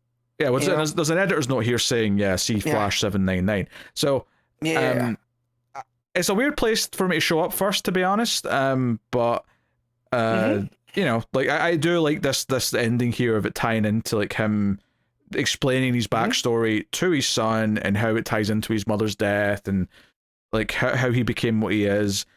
Also, Fairplay seems to be good friends with this Hellhound, who's quite obedient to him, so that's fun. But Prescott shows up, comes out of this portal underground, which is kind of what's been causing all the commotion. So, and terrifically offers her help, says, Athena, let's get you home. And she's like, I don't need your help. This is all your fault. And kind of, you know, powers up and says she's going to find him and she's going to have a revenge, which sounds like it's setting up either a sequel series or another book of some kind. You know, it doesn't feel like it's just been thrown out there for no reason. Yeah, or something along the lines of we'll see with the New God shenanigans, right? Wherever that goes, you know, and this whole, you know, the KO of it all. You know, that's where I felt like it was not exactly KO itself, but in a kind of post Dark Side kind of world. Like, where does this pop up? Because we see that when they go to visit the mom's grave, right? Fairplay's eyes. It's Jeph, right? Yeah, the kid. He's got Omega symbols in his eyes. You know, so something's not right. Yeah, I mean, maybe, but I also just kind of took that as this because he grew up there, basically, right? Because he was he's got a bit of a Mr. Miracle style origin, perhaps. So he's got the Omega energy in there. And then the other part of obviously the Prescott tease at the end is that Mercy goes to recruit her for Lex. So and they're in Pennyworth Park, which is a nice little touch. But because that's what they did with that land that got destroyed in the backstory in the year one story. They turned it into a park and called it Pennyworth Park, which is really nice. So this was the part more than anything though that I think made me feel like it was setting something up. Now, maybe it is more part of a crossover or part of an event or something, but either way, it doesn't feel like it's just been thrown out there for no reason. It feels like, no, this is too specific. Mercy's here to recruit her to work alongside Lex. That feels like it's very intentional, as if they know what they're doing with this in some form or another soon. You feel like she's Nexus energy now, right? And Lex was starting his own Nexus through this story, right? He was trying to figure out the Nexus engine on his own. Yeah, he was trying to. Yeah. So but no, really, really good stuff. I really like the way the art changes too, where it goes from Leandro to Galmon on that page. I thought that was real nice. Yeah, when it switches to him and his son. Yeah, it's a nice. That was good with the white background where they take the full focus. Do you know what I think it is that all the stuff in the present day before this issue, it was just kind of him fighting and like, you know, a monster, and like it was kind of mindless action that didn't really have much context. This part in the present day at the end here felt like, oh no, this actually has a lot of context because it means something. He's been telling the story to this character. Absolutely. So and I like that twist on it too, because then it made all the you know, okay, so I went through all of that, so it's about his son, and he's going through the story here, you know. I like that. I like that it makes you look back at the earlier parts differently. Yeah, and also I think goes a little bit of a way to like making Fairplay feel like more of a character, because he's like you know, he's I mean, not that he's been a huge character in this book per se, it's only a little bit here at the end really. Obviously we saw him at the end of the last issue as well, or at the end of the last, you know, the last present day bit anyway. It feels like it's like, okay, they're establishing what his relationship is with his son, because up until now they felt kind of disconnected when they should obviously feel related, literally related. So it's nice that they're actually kind of starting to explore that a little bit, and maybe this will lead to some more stuff with him in the future. But yeah, it was good. I mean, this was a good year one story. I mean, the only real complaint I would have is those opening sections of each issue up until this one, which was the present day stuff, just been kind of like a few pages of whatever. But all of the actual year one story was very engaging. The art was excellent. Yes, and it really fleshed out, I think, Michael Holt as a character. For sure. I've been recommending it to people when they would come out of Superman being like, oh man, Mr. Terrific, right? And there's not a lot of stories that I can point to that are like great Mr. Terrific stories. So now I'm glad that there is one. I was like, hey, it's a couple issues in, go track those down. Like digital makes it a lot easier too, you know? And go read those because we're getting a really good Michael Holt story. And, you know, there's even some references to his character, I feel like, that were in here a couple issues ago. So, you know, to that version that's in the Superman movie. So this is going to be a fun one, you know, to be able to like, you know, to hand someone that wants to know more. I always like when we get those kind of stories. Yeah, because obviously it's really easy with Batman or Superman and some of the other big characters. I mean, even Flash and Green Lantern, though, are kind of tough because I feel like their good comics are all big runs. Like, it's harder to recommend that to a new person who's not really read a comic book that much before. But Batman and Superman have got a ton of, like, no, this is just a fully self-contained story, maybe of their origin, maybe not, but either way, there's a lot of easy to recommend ones. So it is nice to have one for Mr. Terrific to be say, hey, this is a self-contained Mr. Terrific story. You know, in the same way that, you know, we have Supergirl, Women of Tomorrow for Supergirl now, and, you know, one or two other ones. It's nice when some of the characters that aren't the big 2 or 3 get that chance. It's nice that, you know, because I feel like, unfortunately, Superman's year 1 is not good because Wonder Woman's year 1 is great. Batman's year 1's obviously the story that started the year 1 trend. We're doing Batgirl year 1 for Patreon. That's great. Mr. Terrific year 1's great. Like, there's a lot of good year 1s. I guess the Flash is the other one that's a bit weak because that was like near the end of Wilson's run. That wasn't very good. Yeah, that sucked. But that's fine. Let's talk about that one. Right? Yeah, but we have, you know, we do have Superman Birthright. That is effectively a year 1. There's other that are effectively his year 1, but the one that's called year 1 sucks and should not be recommended. He's got like 4 good year 1s, to be honest. He's got tons of them. If anything, they've overdone his origin story like too many times because there's actually too many good ones to recommend. For sure. But anyway, Mr. Trevor, year 1 was great. What are you giving it, Matt? I'm gonna give this issue an 8.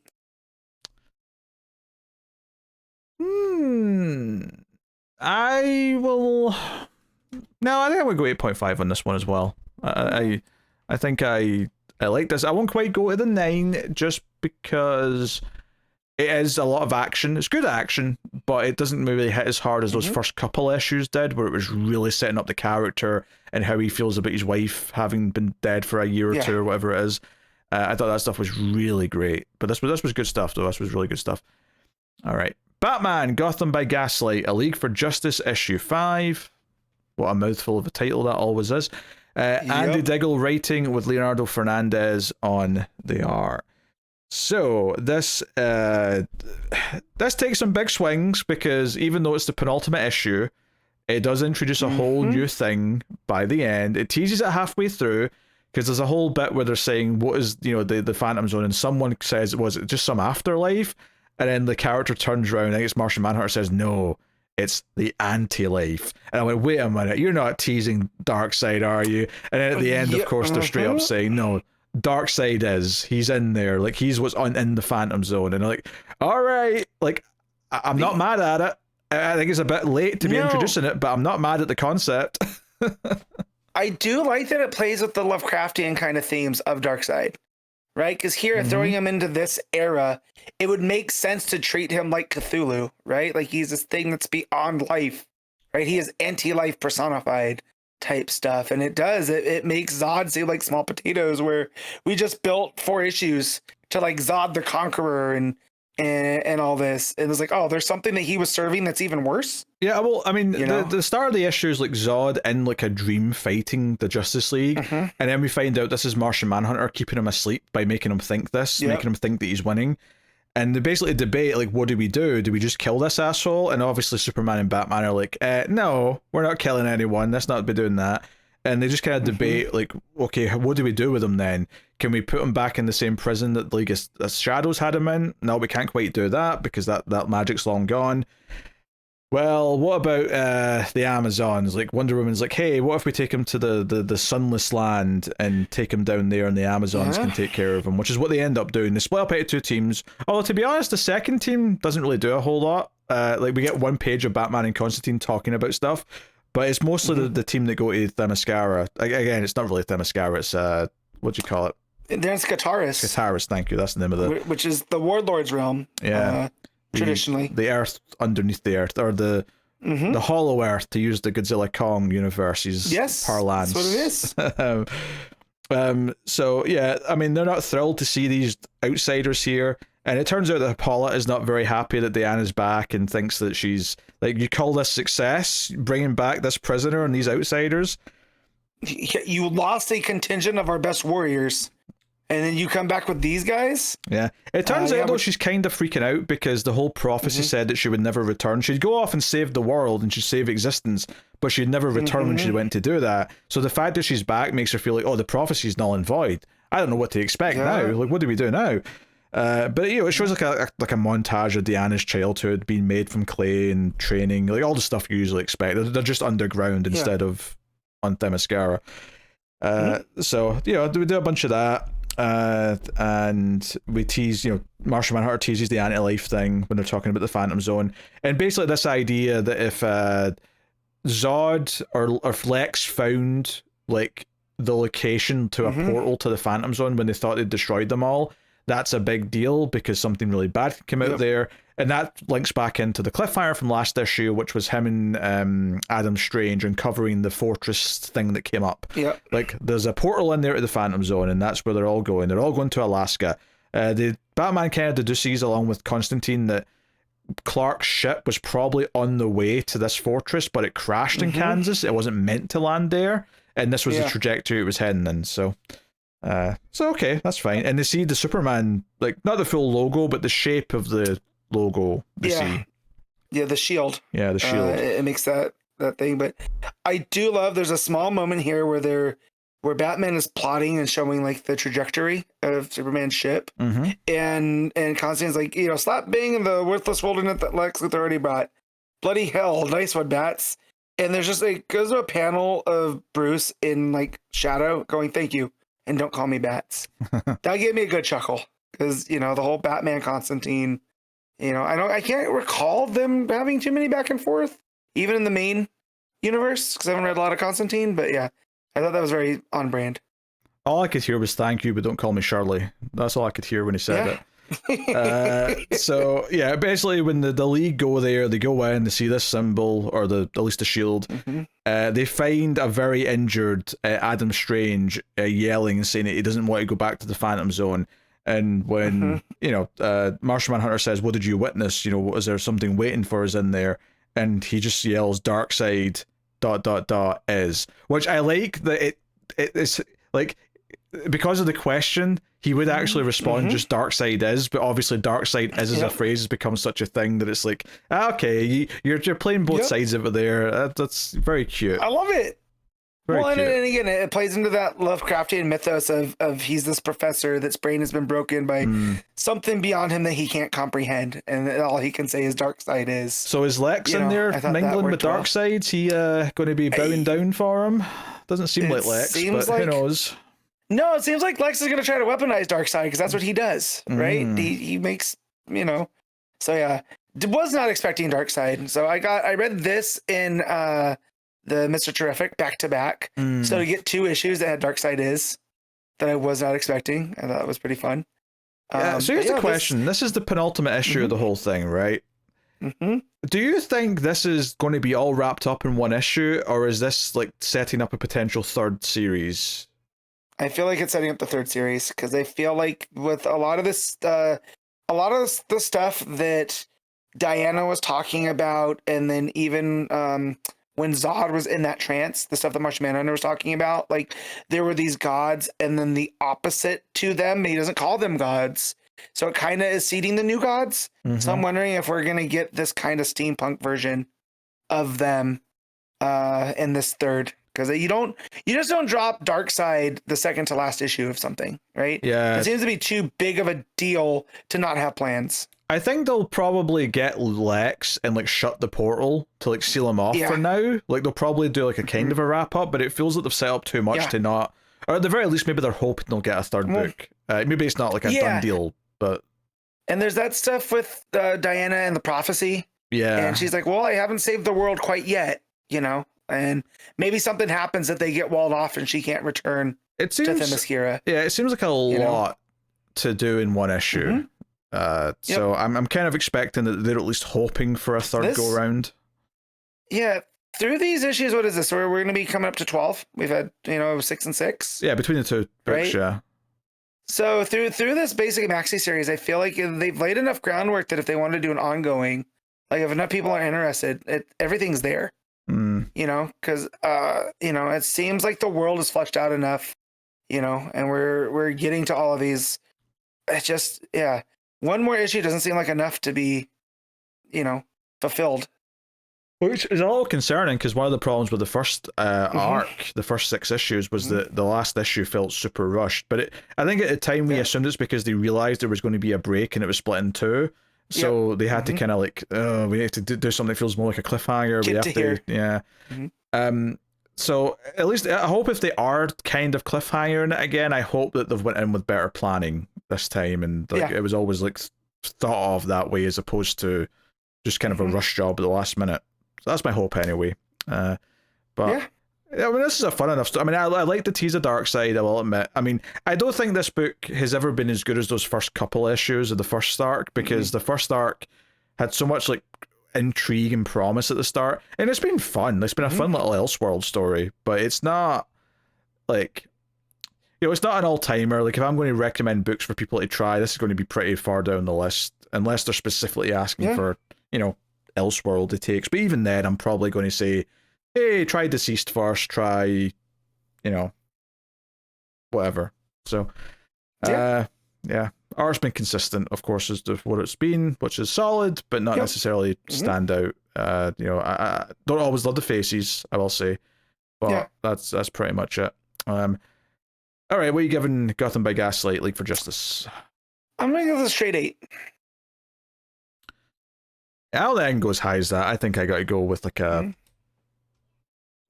I'll go with a 7. I had a good time. It's a good book, but I wouldn't call it great. Superman, the Kryptonite Spectrum, issue 3, W. Maxwell Prince writing with Martin Morazzo on the art. So this is the Imp issue. We're in the 5th dimension, or at least Superman is anyway. Batman and Lois are in the regular world, being concerned about him. Although Batman does eventually go in by accessing his might. Imagination. This was an okay issue. I feel very similar to this issue as I do the last issue, which is that I don't like either of them as much as the first 2. And I think it's just because when we're doing like just full 5th dimension stuff, it tends to get like really zany, and I'm not necessarily always super in love with all of the zany. Like, I appreciate what it's doing. I like the build up in the real world to what Lex is doing. Lex has cloned himself and then infused the clone with all the types of kryptonite to make Kryptonite Man. So he's basically just green Lex Luthor, but he's there. Yes, now. I love it. I think I like this a bit more than you. That's fair. I won't say I think I did. I have a soft spot for the imps, especially Mxyzptlk, because the entire impetus of this is that in order to get Superman out of the 5th dimension, he has to have an imp. And as far as I know, and correct me if I'm wrong, dear listeners and viewers, we've never seen what Superman's imp would be, because we've always just assumed that it was Mxyzptlk. No, Mexi makes it clear. Mxyzptlk, there's a rules page. It's his frenemy. Yeah, there's a rules page where he's like, hey, here's the rules of the 5th dimension. And it's mostly just jokes, but one of the things that he does say is that, hey, you need an imp to get out of here, and Mexi is not your imp. That's made very clear. So there's a whole section where when Batman comes in, he's like, yeah, you need your own imp. You have to think of an imp. And he sort of conjures it, and we get really meta where the speech bubble comes from off panel before you turn the page, where it says, cue the John Williams music, and then you get this little super elf, or what does he call him? Kal-Elf. Kal-Elf, that's what it was. Yes. Has been brought into existence in and he looks like, Superman, but he has a 5 in the S, part in the S shield, and he has this long, rainbow spit curl going down. He's wearing, his suit looks like actual pajamas, right? There's no trunks there. So he looks like he's wearing long pajamas. He's got socks on. Whatever.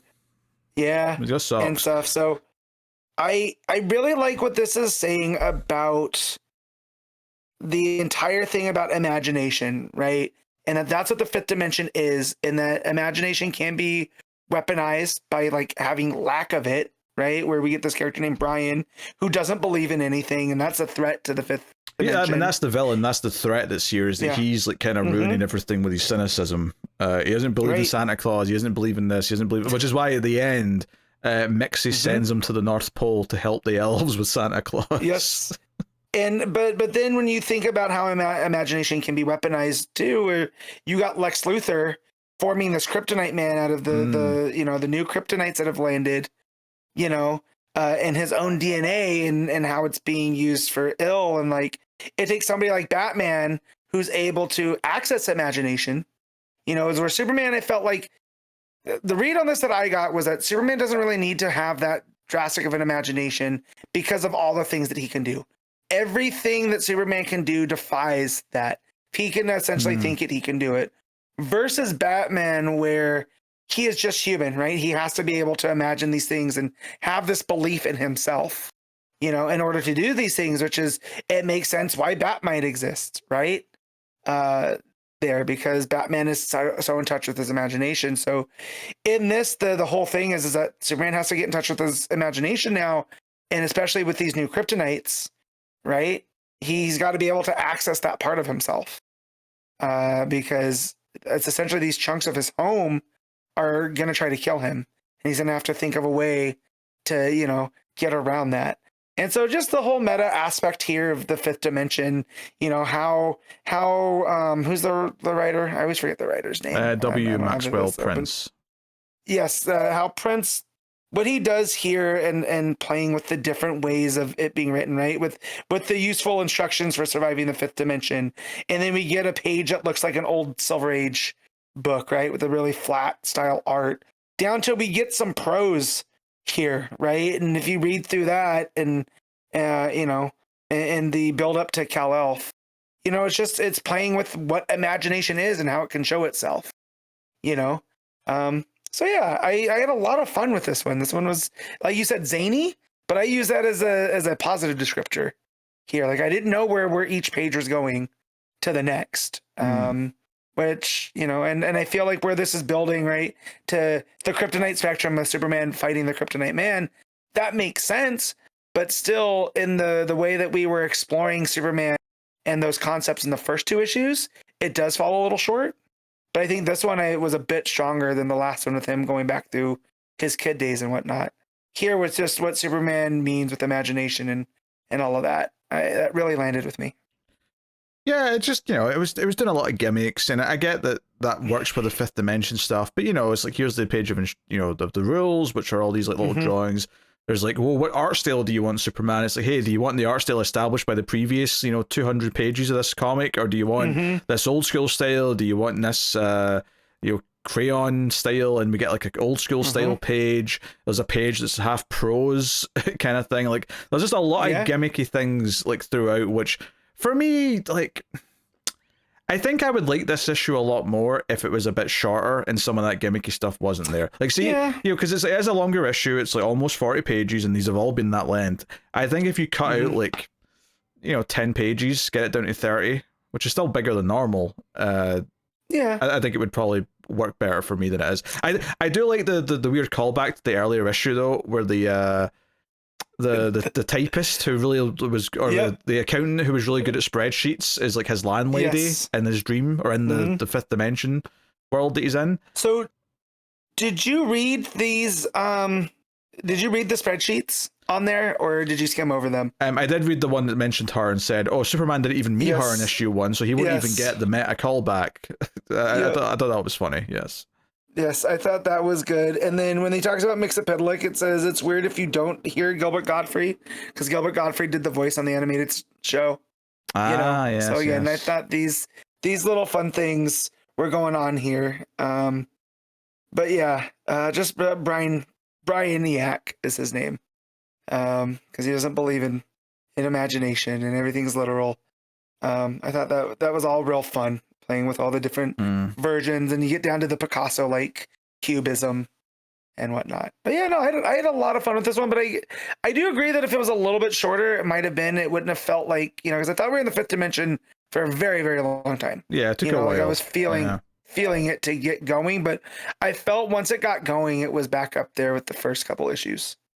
Yeah, I think that's maybe my main thing, is that I just felt like it was maybe spinning its wheels a little bit, and it's almost like they've got this page count, so they're going to use it, but I'm like, maybe you didn't need to. Maybe like one less issue, or just like maybe a shorter page count for each issue would have done well.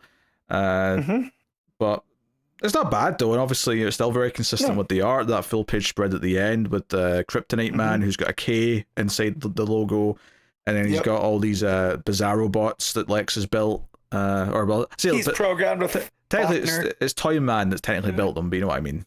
Yes. Under Lex's control. They were one that's from the last issue, right? That would, you know, they're meant to work in the park and whatever, but Luther has programmed them with Faulkner, who is a very boring, you know, kind of guy that just kind of wrote everything. So we get Faulkner-esque in the prose, where everything's so descriptive on everything. So the Brainiac bots talking with like the freckled adolescent has alerted the Kryptonian to our arrival en masse. And I just like, oh man, that is funny. Like to go from the Bizarro speak to this, which is like way too, I think they called it purple prose, right? They're just quoting like philosophers and poets and things, and So, all right, not bad though. What were you giving Kryptonite Spectrum? I'm gonna give this a 7.5. I thought you sounded a bit more positive than that. Yeah. I mean, I'll still happily give it a... Because it's not a bad comic, but I still want to go a 7. I still think it's good. I just, you know, I definitely was at points thinking, this could be getting moving, or, you know, maybe a few too many gimmicks kind of thing.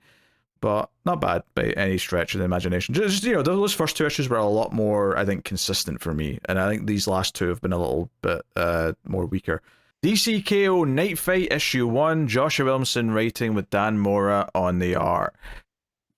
So I think maybe at some point there was like a news article headline saying what the broad premise of this book was. It was going to be Batman versus the Robins. I kind of forgot about that though when I started reading this. I was just like, what is this going to be?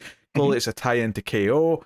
But, you know, and obviously spoilers for KO issue 1 here, but Batman he got stabbed. So and this book starts with Batman sort of looking lovingly at the Robins, and he's like, oh, Dick's the leader, Jason's the hothead, but he's got heart.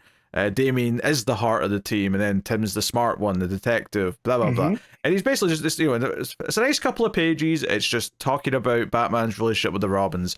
Cut to KO, he dies, and then sometime later his stone corpse, because it's turned to stone, there's a little beep beep, and apparently Batman installed a boom tube in his armor in case he lost, so that he would travel back to Earth and he could take care of Earth if he happened to go down in the tournament. However, the premise of this book is that we're in some kind of weird alternate future or parallel dimension or something. A sideways, if you will. A sideways, we can call it that. So what does that mean for this, really? Well, you remember how back when Zdarsky was doing Batman, and we got to that second arc, and it was like, oh, this entire second arc is going to be about an alternate world where Batman's going to have to learn why everything's different. And I wasn't that fond of it. Now Williamson's doing that for some reason, and for some reason we're doing this as a tie-in to KO, and I'm like, other than the fact that he was zapped here during KO, how much is this going to have to do with KO? Maybe it will. Maybe by the end of it, there's going to be some tie-in to it. There's something Batman's going to learn is going to feed back into KO. Who knows?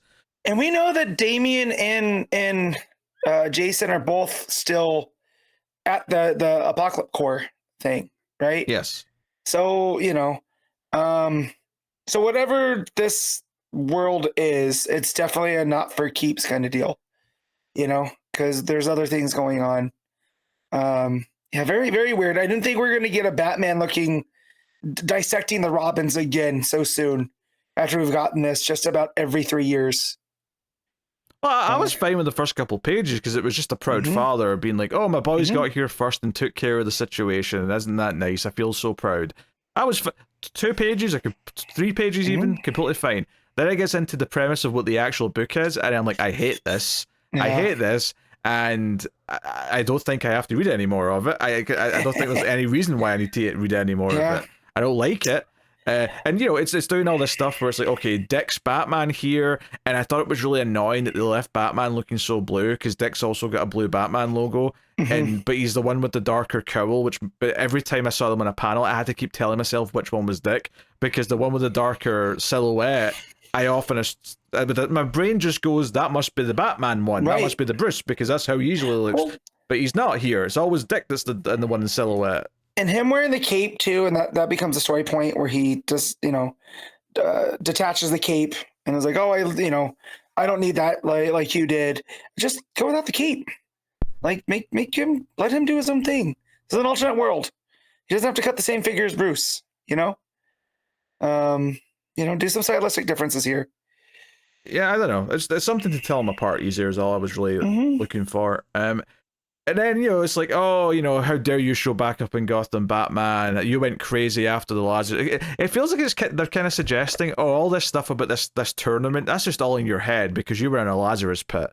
You couldn't give up being Batman, so you're not welcome here. And I've now got an army of Robins. I've let anyone in the city who wants to be a Robin become a Robin. So he's got all these Robins running around, and that's not great. Like that's not a good idea. You can have too many Robins, So I will say I do like more of cyberpunk Gotham, right? Like this weird amorphous future. Everything's bright and neon, and we're getting pinks and greens and yellows. So that all looks cool. And I do like the idea of Dick making Gotham his own, complete with the Bat Tower, which looks like Titan Tower. And he has, his same concept that he had for the Titans Tower during Taylor's Nightwing, going on here where that's how they're training all the Robins and whatnot. So that's pretty cool. But other than that, yeah, this was not a fun book to read. It felt tedious, and again, it's just Batman. We're going to get one of these versus each of his sons. So. Yeah, the entire premise doesn't really fill me with that much excitement. We do too much multiverse stuff in DC at point. Not that they're not even confirming this is multiverse per se yet, but we're clearly not we're doing something here that's otherworldly or alternate future or whatever. Or maybe it's just in Batman's head. This is some kind of I don't know, weird apocalyptic thing, like the engine's doing this to him because he tried to leave or something. I don't know. But this dour thing, I think one of the big things here that bugs me about this, it'd be one thing if you want to do this alternate world, alternate future where Dick is now Batman and he's pissed at Bruce for whatever reason. The problem is though, is they just write him as an angry douchebag like Jason. Yeah. He just sounds like Jason Todd the entire time, and that's just not that satisfying to read. Also, he keeps calling Bruce old man, and I get that relative to him he is an old man, but Dick literally has grey in his hair in this art. It feels a little bit weird for him to call someone else old man when he's clearly not young anymore himself. Yeah, he's got the Reed Richards temples going on, But yeah, and yeah, just the whole idea too of the pinging of the boom tubes is, if this was called Knightfight and the whole premise is Batman versus the different Robins, with the way this book's end, I have the feeling like we're not going to get a lot of closure with a lot of these, and he's going to get ripped away to go to a different other worlds. The reveal at the end of this book is that because he's like, hey, where's Damien, where's Tim, where's Jason, and Dick's like, you killed them all, and there's like a big statue of them all in the background for the final page. It's like, okay, sure Josh. Yeah. It does really feel like a extension from his short Batman run, which we weren't really fond of. So, shocking. Yeah, right. So, but yeah, and again, to be positive, to try to put some positive on this, the art, minus the both two Batman but wearing the same blues, right? I think that the action sequences are pretty fun to read. We get Dick shedding the cape and then going full Nightwing by throwing the Scream-a-Sticks Yeah, and it all looks really cool. Dan Moore was a good artist, and the art here is very good. And it's not even that they're wearing the same blues as well, for the record. It's that Batman's wearing the more blue outfit, and that's the problem, is that my brain keeps processing him as the Dick because he's the one in blue. But that's not the case here. And I get that he has blue in his outfit right now because of the new run. But I feel like in this case, I mean, because you customized it anyway. He's got these like yellow lines on it because of the boom tube stuff. Yeah. So if you're going to do him a custom suit anyway, give him a suit that sticks out more as Bruce next to Dick's version of the suit. But hey, whatever. Yeah. That said, I also like some of the Robin designs here. There's a Robin with a big old Buster sword. You know. Also a Robin with guns that shoots the Robin shurikens, which that seems, that seems sketchy. I don't know why Dick would allow that. It's still shooting projectiles. That's not a rope. So definitely weird, man. I thought I knew what this book was going to be, and then it wasn't that at all in a bad way. It's surprised in the wrong direction. Yeah. I mean, I don't even know what to expect from it. Like I say, I kind of forgot anything I'd read about what the premise was going to be, and when I started it, I genuinely had no idea what it was. And I like when we got to what this is, I'm just like, oh, this is just a waste of time, like side story. That, I mean, maybe there'll be some small nugget by the end that is relevant, but I don't care. I don't care enough to read the rest of this. Yeah. I hated this book. Like I fundamentally, and I knew, like, as soon as Dick showed up as Batman and they start bickering, I'm like, oh, I hate what this is. But hell, even as soon as Batman transported, I was like, wait, Batman had a built-in, like, exit clause in case he get killed, even though technically he died? That's not how boom tubes work as far as I know in the New Gods realm. To be honest, Matt, like, you jump to this way too often, and I think you do it incorrectly a lot. But this is a severe case of because Batman. That's what this is. Yeah. Yeah, I'm not going to disagree. He died! Yeah. Yeah. I don't understand. I don't understand why they thought that was a good idea. Because he says, oh, I built it to activate if I was inactive for too long. But why would you be back to life? If sure, okay, I'll buy that it boom tubes you back to Earth, but it should be a corpse. Right. You should show up as a corpse in Gotham Bay. And... just to imagine his corpse boom tubing into Titan's tower, because the Titans are the ones that are taking, that are dealing with Earth as they're evacuating it. And they're like, oh, Bruce is back. Oh my God, Bruce is back. Just a big old stab wound from the Joker. Oh dear. Yeah. Anywho. Yeah, what are you rating? I mean, it was a 5. 3 out of 10. I can't go any higher than that. It sucks. What you want from me? Absolute Superman issue 13. Jason Aaron writing with Rafa Sandoval on the art. So, last issue's cliffhanger was Ra's al Ghul and his army coming to Smallville, and this issue actually kind of starts off. It starts off kind of where it left off because it says 6 weeks ago. But it's kind of telling a lot of the early part of the fight in hindsight, and we're the Battle of Kansas. Yeah. So we're actually 6 weeks deep into this thing where Superman has told Saul to leave him and go and kind of like fortify the town. He's built mines for the people to go underground so they can hide down there when they're not fighting. Lois and Jimmy are trying to broadcast using Saul out to the world because, Lazarus Corp have destroyed the local cell towers. They've blocked the internet. They're trying to basically keep it quiet that any of this is happening here. So Jimmy and Lois are the ones that understandably are trying to get the word out that this is happening, this heavily illegal war on Smallville, and try and raise awareness of it. So that's the basic gist of what's happening. And there's a lot of, obviously, Superman coming in, taking out tanks as they're coming towards people, and your various other ideas. And, a lot of the narration is Lois's, writing or radio speech as she's talking about what she's seen about Superman being this hero and all that kind of thing. I really liked a little moment between Jimmy and Lois where Jimmy kind of turned to her and said, hey, when did you know? And she's like, no, what? Like, no, you were on the wrong side. And It's an interesting idea that both her and Jimmy realized they were on the wrong side, even though they weren't on the same side. Like, she puts it as they were both at opposite ends of a spectrum. Whereas, when Superman showed up, it was like, oh no, there's actually just a good side somewhere in the middle that isn't one of these extremes. So I don't know. I like that little bit of story. I like that, and then keeping the mainline continuity of Lois being a bad speller. She's says how many K's are in despotic oligarch, and Jimmy's like, not a one. So I don't even think I've heard of that word before. Never mind, can tell you how to spell it, Lois. But all right. But yeah, Jimmy there. But no, I do really love that moment, and just the way that Sandoval draws those panels of Lois, like he does the push in with her, and it was the exact same moment you did. I'm guessing. So, great moment. Another good moment is a guy comes up to Superman when they're in the mines and basically admits that when Superman was staying with the Kents, he's the one who called it in because he saw him.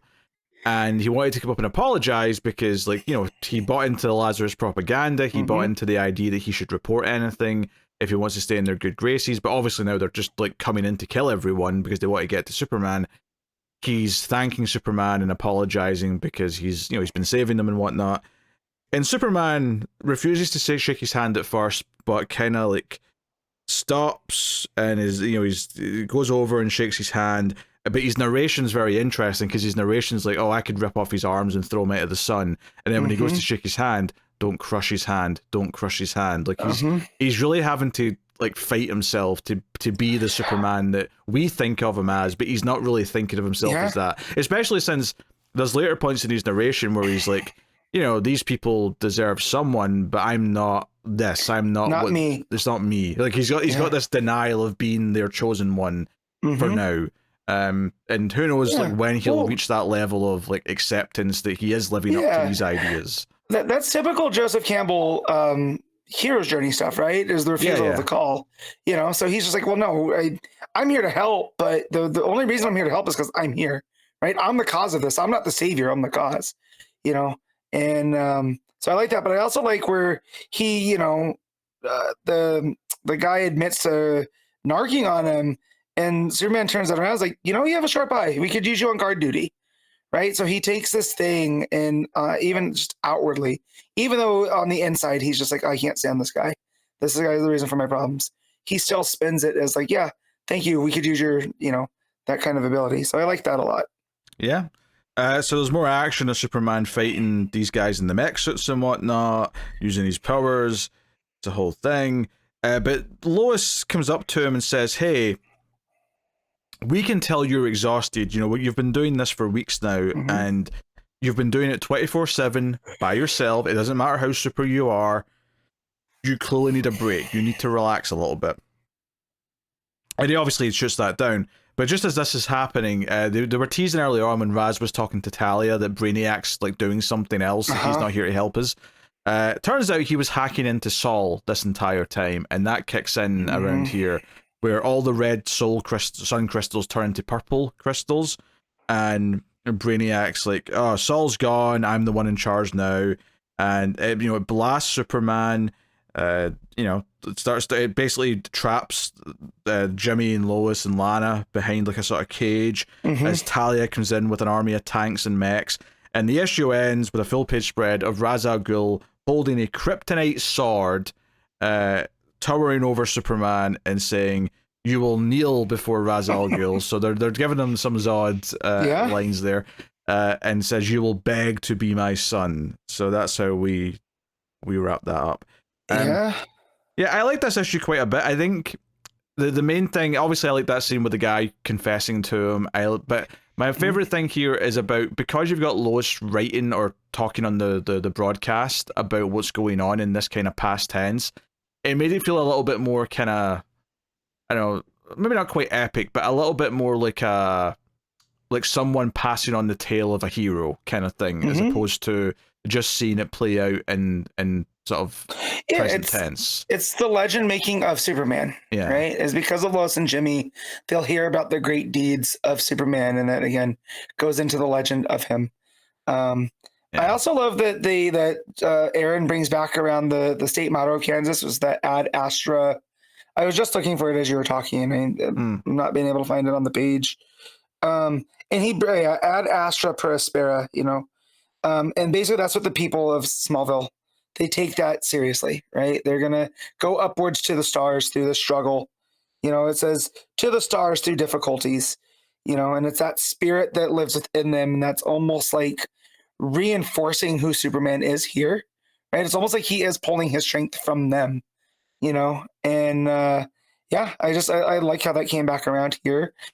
And this whole Aaron gets into the kind of the history of Kansas and the border wars and all this other stuff. And so just to see, as a person that does love history, seeing him use that to further the legend of Superman, I really appreciate. So yeah, I really love this issue. This was some really good Superman. Yeah, I think I like the choice to jump ahead a little bit in time and treat it like this war that's been going on for some time. This idea that it's been kind of this like eternal struggle of trying to keep the people of the town safe. I think that works. It makes you feel like it is a little bit darker, even though he's succeeding for the most part. Yeah. It feels a little bit more kind of like relentless, I guess, than most things that Superman typically faces, where he'll deal with it very quickly. So I kind of like that side to it. Yeah, I mean, if do I have a complaint? I don't know if I really do. I guess the only thing I could really say is that the cliffhanger of Raz coming in and being like, you will be my son, is very similar to like two other cliffhangers we've had so far. In some way, arguably it's even very similar to the last cliffhanger of them just coming towards the town. It's just the next logical point as opposed to something that's genuinely surprising. But also like because in that same way though, it's not like they're betraying anything here by doing this again. I'm looking for something to critique, and it's the only thing I can say is that the cliffhanger is not anything particularly surprising or special. It's just kind of like, yeah, of course it is. It's not a gasp. You're not like, oh man. But I will say, I feel like Roz here is matching Superman's relentlessness, right? Where he's not giving up either. He's, how many times that Superman tells him no, he wants that, for whatever reason. He wants him to be his heir, Well, I didn't mean that Superman was being relentless. I meant that the thing he was facing was relentless, and that's why it's been so constant. Yeah, But yeah, no, some real good stuff. Yeah. Yeah, no. I don't know if I think I like the last issue a little bit more, which is the one where it kind of revealed that the townsfolk are always going to stand up for Superman. I think that moment hit really just a bit harder than anything in this one, but this was still good. It's still building that idea of the legend. And if the core idea of this is for the legend of Superman to build before he's kind of believing in himself, and then that'll like help inspire him to believe in himself, because normally, not that Superman comes into the world super cocky or anything when he first appears as Superman, but I don't feel like he has this like level of like self-punishment and doubt. Yeah, here he definitely has that survivor's guilt here more than he does in the traditional continuity. Yes, so I feel like this idea that everyone's going to buy into the idea of Superman, not because he's projecting it because he knows he needs the idea, that they need the idea of Superman, because that's typically what he does in regular continuity, but the idea that it's going to happen anyway just because he's doing the right thing, and then that's going to be like a feedback thing where maybe he'll eventually see himself as something other than just a broken survivor. Yeah, it's more that he's being inspired by the people more than the people are inspired by him, right? So it is creating that, like you said, that feedback here, because he's looking at the people, at Lois, at Jimmy, and the people of Smallville, and he doesn't understand why they believe in him so much, but because they do, I feel that that's going to be the key to him, because it's looking pretty dire, man. Like Soul's gone, right? Soul's his heritage from Krypton. Soul was the one that was taking care of him. It was his Alfred, if you will. And now that's gone. It's been, corrupted by Brainiac. That's another great page too, is when everything turns purple and you can see Brainiac's face in the purple crystals, almost like this evil ghost, but yeah. And so he's really at the bottom here with this, gigantic Ra's al Ghul with a kryptonite sword, wondering, how's he going to get out of this one? So it's, I'm really glad that Jason Aaron's writing Superman. Yeah. All right. Will you give an absolute Superman? I'm going to give this a 9. I am going to go. I'm going to go 8.5. So, yeah. Harley and Ivy, Life and Crime, issue 1. This is the winner of our Patreon vote. Obviously, there was another Cassandra Cain Batgirl issue up for vote, as well as Supergirl, interestingly. Matt still read that. He still chose to read that on his own, but Yes. he could have made me read it still as well if that had won. But Harley and Ivy, Life and Crime 1, and I didn't really know what to expect from this. I didn't realize this was going to be an origin story of their relationship.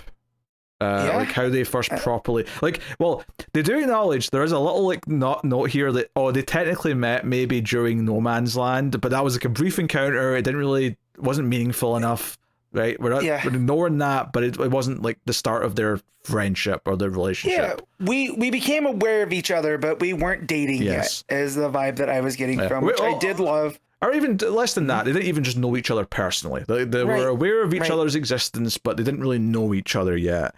And then this story is going to tell that tale. So, so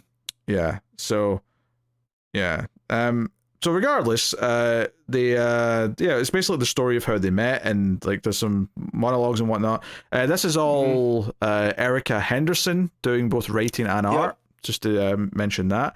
So it turns out they met at Ace Chemicals, where Ivy was doing her eco-terrorism thing and was going to blow up the place with her fancy plant pod things that'll do it. And Harley's there writing letters to Joker because she's left him again and she's considering, do I go back to him?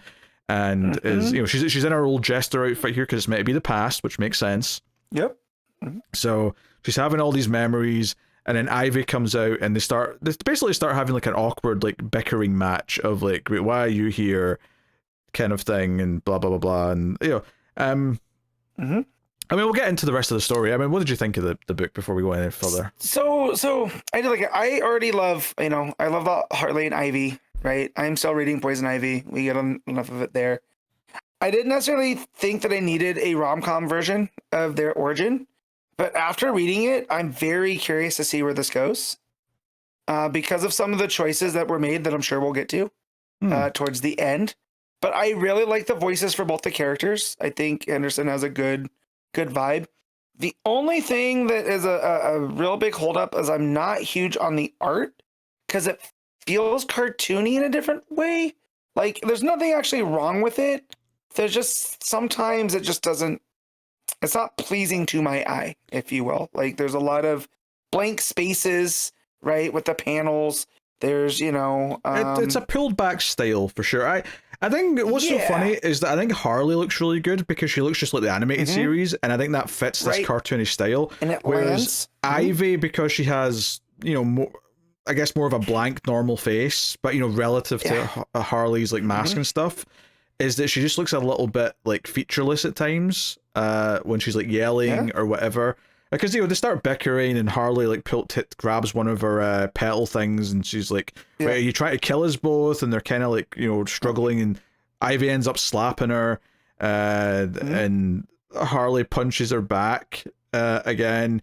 So they have a bit of a fight. It's basically like a super villain meet cute, for lack of a better term. But I love in that sequence she goes, "Are you seriously fighting me over this dump?" And Harley, who's very at odds with her relationship with Joker, it's like, it's not toxic, it's not poison. And Ivy's like, no, it literally is. That's why I'm here. Like, I just love that. Like, you think it's getting poetic, and then boom, flashback to reality. Well, no, I mean, it is getting poetic though, because I think Ivy even notices in the next page, she's like, wait, are we both talking about the same thing? So the whole point of this is that Harley's not talking about this plan; she's talking about Joker and her relationship with Joker. So that's what it's doing there. And then they end up like dropping the pod thing, which grows a bunch of vines, and they get kind of trapped in them, and they're kind of like bickering still. And then the big ending is that Joker shows up looking for Harley because he got one of her letters or notes that she left him. And interestingly, Joker's got the face kind of like sort of taped to his face, or you know what I mean? Like, back from the start of the New 52 when he had his face cut off and then he sort of taped it back on. Death of the Family, right? That's what that story was called? Well, it was before that. It happened at the start of Detective Comics in New 52. That's right. He just still had it. He had that look in Death of the Family, but it happened before that. Right. Which is interesting. They're saying that Harley and Ivy like properly met around the start of the New 52, but maybe that makes sense actually when you think about when they've been. No, when you look at it on the meta level, it does, because that's where they made the decision to make them a couple. Okay. Right? Because always and then it was just kind of, they were always around each other, right? Gotham City Sirens. I don't think it was ever really like, it was intimated, but I don't think they ever made them a couple really until New 52. Because we even get a version of Harley in the New 52. Where's it at? In the New 52 uniform. Let me see. Yeah, so it's when she's describing stuff and it's like a montage of the different eras, and and in one of them she's got the blue and the red like pigtails. Yeah. Yes. And all that. So it's interesting to sort of pinpoint at this specifically, because if they just had Joker look kind of normal Joker, it could have been any time. But by giving him this face, it gives you, this is the early New 52 timeline wise. All right. So, fair enough. Like, and that was the thing that I wasn't a real big fan of that, to tie it to a specific time, because this could have just kind of been timeless. And because look at the way that Harley is in her Jester outfit, it is very Paul Dini, Bruce Timm. Yeah, also, I will say the art style is kind of weird with his face on this, because inherently the Joker, like, cut off face that's still like sort of been taped back on, is inherently this very monstrous thing. But this is such a cartoony style. It's kind of, I don't know, it's weird. it's like clashing with the art style a little bit. And the way that he has the big Killing Joke hat on. Yes. Like the big wide brim with the pinstripe suit too. So it is this weird mix, like that I don't associate with Joker necessarily. Yeah, it's a weird choice. Almost like the Tim Burton version of the Jack Nicholson, right? That kind of 30s gangster, but with the cut off face. So again, if we had just gotten the non cut off face, I wouldn't have stumbled as much of it. Yeah, I mean, I will say this though, I do think the voices are pretty good. Even Harley being nervous when Joker shows up and he's like, "Yeah, I got your note," and he, he's very abusive. Like, he grabs her head and smashes it into a pipe or the railing, and pulls out the note, and it's sort of like, "Oh, you've crossed this out, and then it says, 'Dear Joker, I'm leaving.' Oh, and then you, Ivy, you were going to take what belongs to me, and run off with my property." Yeah, it says property. Oof. And that's the moment where Ivy gets kind of pissed and like controls the vines to go out and attack Joker, and she grabs Harley and runs off with her. And that's kind of the ending here. The cliffhanger's her drowning away with Harley in her arms, very heroic. She's kind of saved her from Joker, and then Joker notices one of these pods on the floor, and that's kind of what it ends on. So I will say this, the voices are very good, and it did go in much quicker. It flowed very well. As much as I also agree the art's a bit simplistic for some of the characters, maybe, than what I would like. It does work very well for Harley, to be fair. But the voices are very good, and it does flow very quick. Like, I read this super fast. Like, I was surprised when it ended. I was like, oh shit, it's already over. So, I mean, this is an interesting one to leave us off in, because it sounds like you just want to read more of it anyway. So you're probably going to keep reading this. Am I right in thinking that? Yeah. Again, it might be one of those things that, like with Supergirl, if it's too busy, it would be the first one to go. But no, I have a soft spot for Harley and Ivy. And again, a lot of that is from the last Poison Ivy.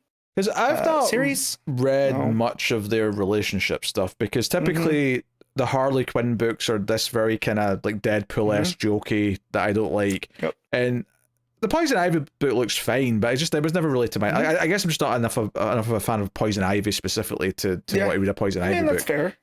But this also goes in line. Did you ever watch the show on HBO Max? No. Because again, that's a bit too whimsical. It might not be your thing. Yeah, that appealed to me. Stuff.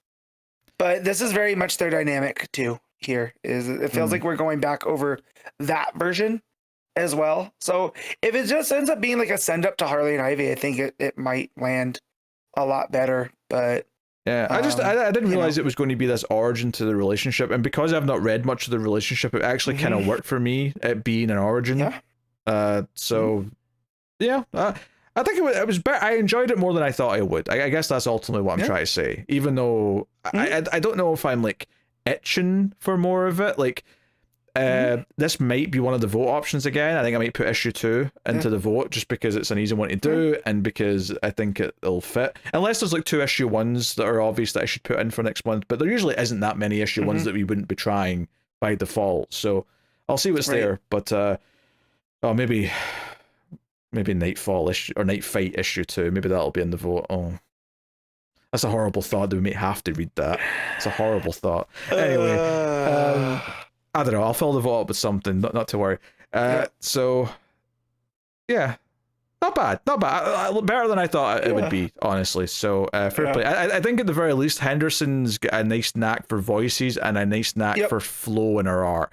I don't necessarily love her like line work per se, but I do like the flow of how all the layouts moved and went. I think because once Joker showed up, there was a lot of red in the backgrounds. All of a sudden, it felt a lot more sinister. And then like the diving Dangerous. around. There was a sense of motion to a lot of it that I thought was good. She makes use of the gutters and the negative space a lot as well, which I think is good. So, all right, what are you giving Harley and Ivy Life and Crime? I mean, this is a 7. Okay. I actually think I will too. I think it's a 7. Yeah, it's good. I think it's a solid book. Not one that I would have tried out on my own, admittedly, but I'm not mad that I read it. So that'll take us out to the final part of the show where we pick our favourite stuff of the week, favourite panel/moment, favourite cover, favourite art, and of course, top 5 books. And just to keep this simple, we're not going to include the books from week 1 that were also in this episode.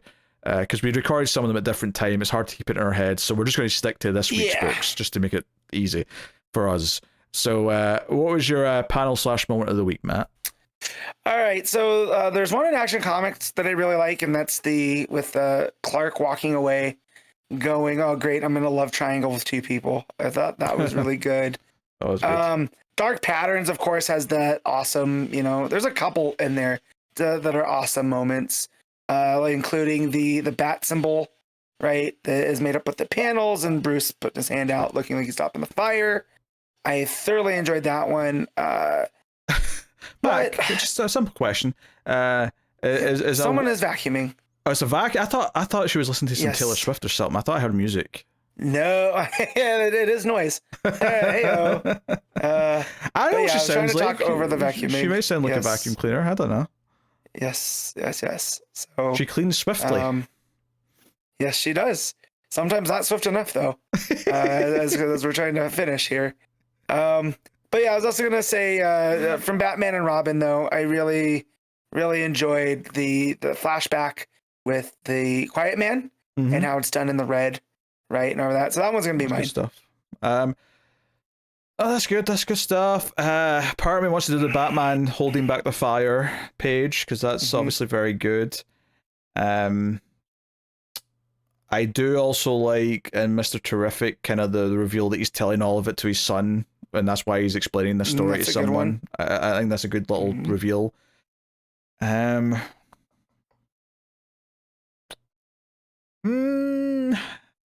Bizarrely, I actually think the moment where Damien yanks him out of the church and Batman's actually quite good, even though the rest of the book sucks. Like, I do think that one moment on its own is great. So that's hilarious. Credit where credit's due, I suppose. What do I want to go with though? I'll go with Batman holding back the fire and and Dark Patterns. I have like a clear pick though this week. I will admit there wasn't something sticking out to me as much as there sometimes is. For cover of the week, main cover for Dark Patterns is very good. I'll say that. There is a Faria variant for Kryptonite Spectrum, which is quite nice. It's got the different mates plus Mixie all kind of around Superman. Really nice quality. There's a Leandro, who's the main artist on the book, but his variant for Mr. Terrific is really nice. It's just kind of Mr. Terrific putting on his jacket in front of the sky, but it's got those heavy inks, looks really cool. My pick of the week, though, is the Ashley Wood variant for Batman and Robin, though, which is just really moody. Okay. It's got that kind of old school, kind of gothic art to it. You know, I mean, you could maybe complain that Robin's hair is a bit too spiky looking, but I think the overall aesthetic, it just makes up for it for me. It looks kind of etched in wood or something. I don't know. Really nice. What are you going with? Yeah. So speaking of Ashley, was it Ashley Wood? Yeah, she's got a variant for one of the other books. I think it's maybe Kryptonite Spectrum. Yeah. It No? is the Gotham by Gaslight League for Justice, and it's that's the Gotham by that's what I Gaslight meant. Batman. That's what I meant. But Yes. it's because of the Kryptonian age. My brain was Kryptonian age one. So this it's got that version of Batman with standing on top of a chimney in Gotham, and it's super moody and just feels. I like that era. one too. I just picked one of the 2 to mention, but yeah, that one's also good. And then you also the Mr. Terrific year 1, the Leandro. I just love that image. Yeah, very good. Like it's so good. But my pick's gonna be from Action Comics, and it is the Colleen Doran variant, and it just looks like a Norman Rockwell painting of Superboy, right? So it's got him with the boots on, wrapped in his cape, and then the background looks like a like a Norman Rockwell painting with Superman S creating like this banner. And I feel like it just kind of hits the vibe of what that book's going for, of this kind of old style Americana. So yeah, that's my pick. All right, art of the week. What you got? Man, this comes down to, I really as a joke wanted to say Jim Lee, but I can't. I mean, it has to be either Sherman for Dark Patterns or the team on Mr. Terrific, right? Or maybe Kryptonite Spectrum. I can see the argument for that as well, actually. But yeah, but I was going to say it's either Dark Patterns Ossio, or year 1. Yeah. Ossio's really good, but I wouldn't put it over Sherman or the team from year 1. I just know that Green Lantern Corps does not stand a lick of a chance in any way, shape, or form. No. It's at the bottom, and it's not because there's 1 or 2 artists in there that I think are good individually, but the book's a mess art wise. We talked about the majority of that book was talking about the best of the art of that Glenn character, Yeah. So it got in the way. The art got in the way rather than added to the story, and that's a big issue. Yes. This is the last time I'm going to get to pick Sherman for Dark Patterns. Therefore, that's what I'm going to go with. I'm glad you said for Dark Patterns, because I was like, what do you know? You got a hit out planned or something? What's happening? No. Listen, you're going to draw every book in DC, or so help me. No. Yeah, no, it's very good. Patterns. I think I'm going to go with Terrific Year 1, though. I think just because I love the layouts in Dark Patterns. Obviously, I love the art in that a lot, but I think I like the line work and the inks just a bit more in Mr. Terrific. So I'm going to go with that. But it's a close fight, though, for sure. So that is my pick for art of the week. All right, top 5. All right. Number 1 is going to be Batman and Robin year 1. Number 2 is Dark Patterns. Number 3 is Mr. Terrific. What? Batman and Robin year 1? I'm sorry. Batman and Robin. Yeah, there you go. I got ahead of myself. Let's go back. Yes. Okay. All right. So number 1 is going to be Batman and Robin. 2 is Batman Dark Patterns. 3 is Mr. Terrific year 1. 4 is Superman the Kryptonite Spectrum. And 5 is going to be Action Comics. Okay. My number 1 is Batman Dark Patterns. Number 2 is Batman and Robin. 3 is Action Comics. Sorry. 3 is Mr. Terrific year 1. And then 4 is Action Comics. And then 5... I'll go with... League for Justice. Again, Green Lantern Corps would absolutely have been in that top 5 if it wasn't for the art. I just want to pick that because I like the story a lot. I just want to make that clear. So there you go. I'll tell you now what's coming next week from DC Comics, everyone. So next week we'll have Absolute Flash issue 9, Nightwing 132. We'll have Batman Superman World's Finest 45. Titans 29 is out, Wonder Woman 27, The New Gods 12, Justice League Red issue 4, Superman Unlimited issue 7, and Catwoman 81, plus there's some reprints and facsimiles.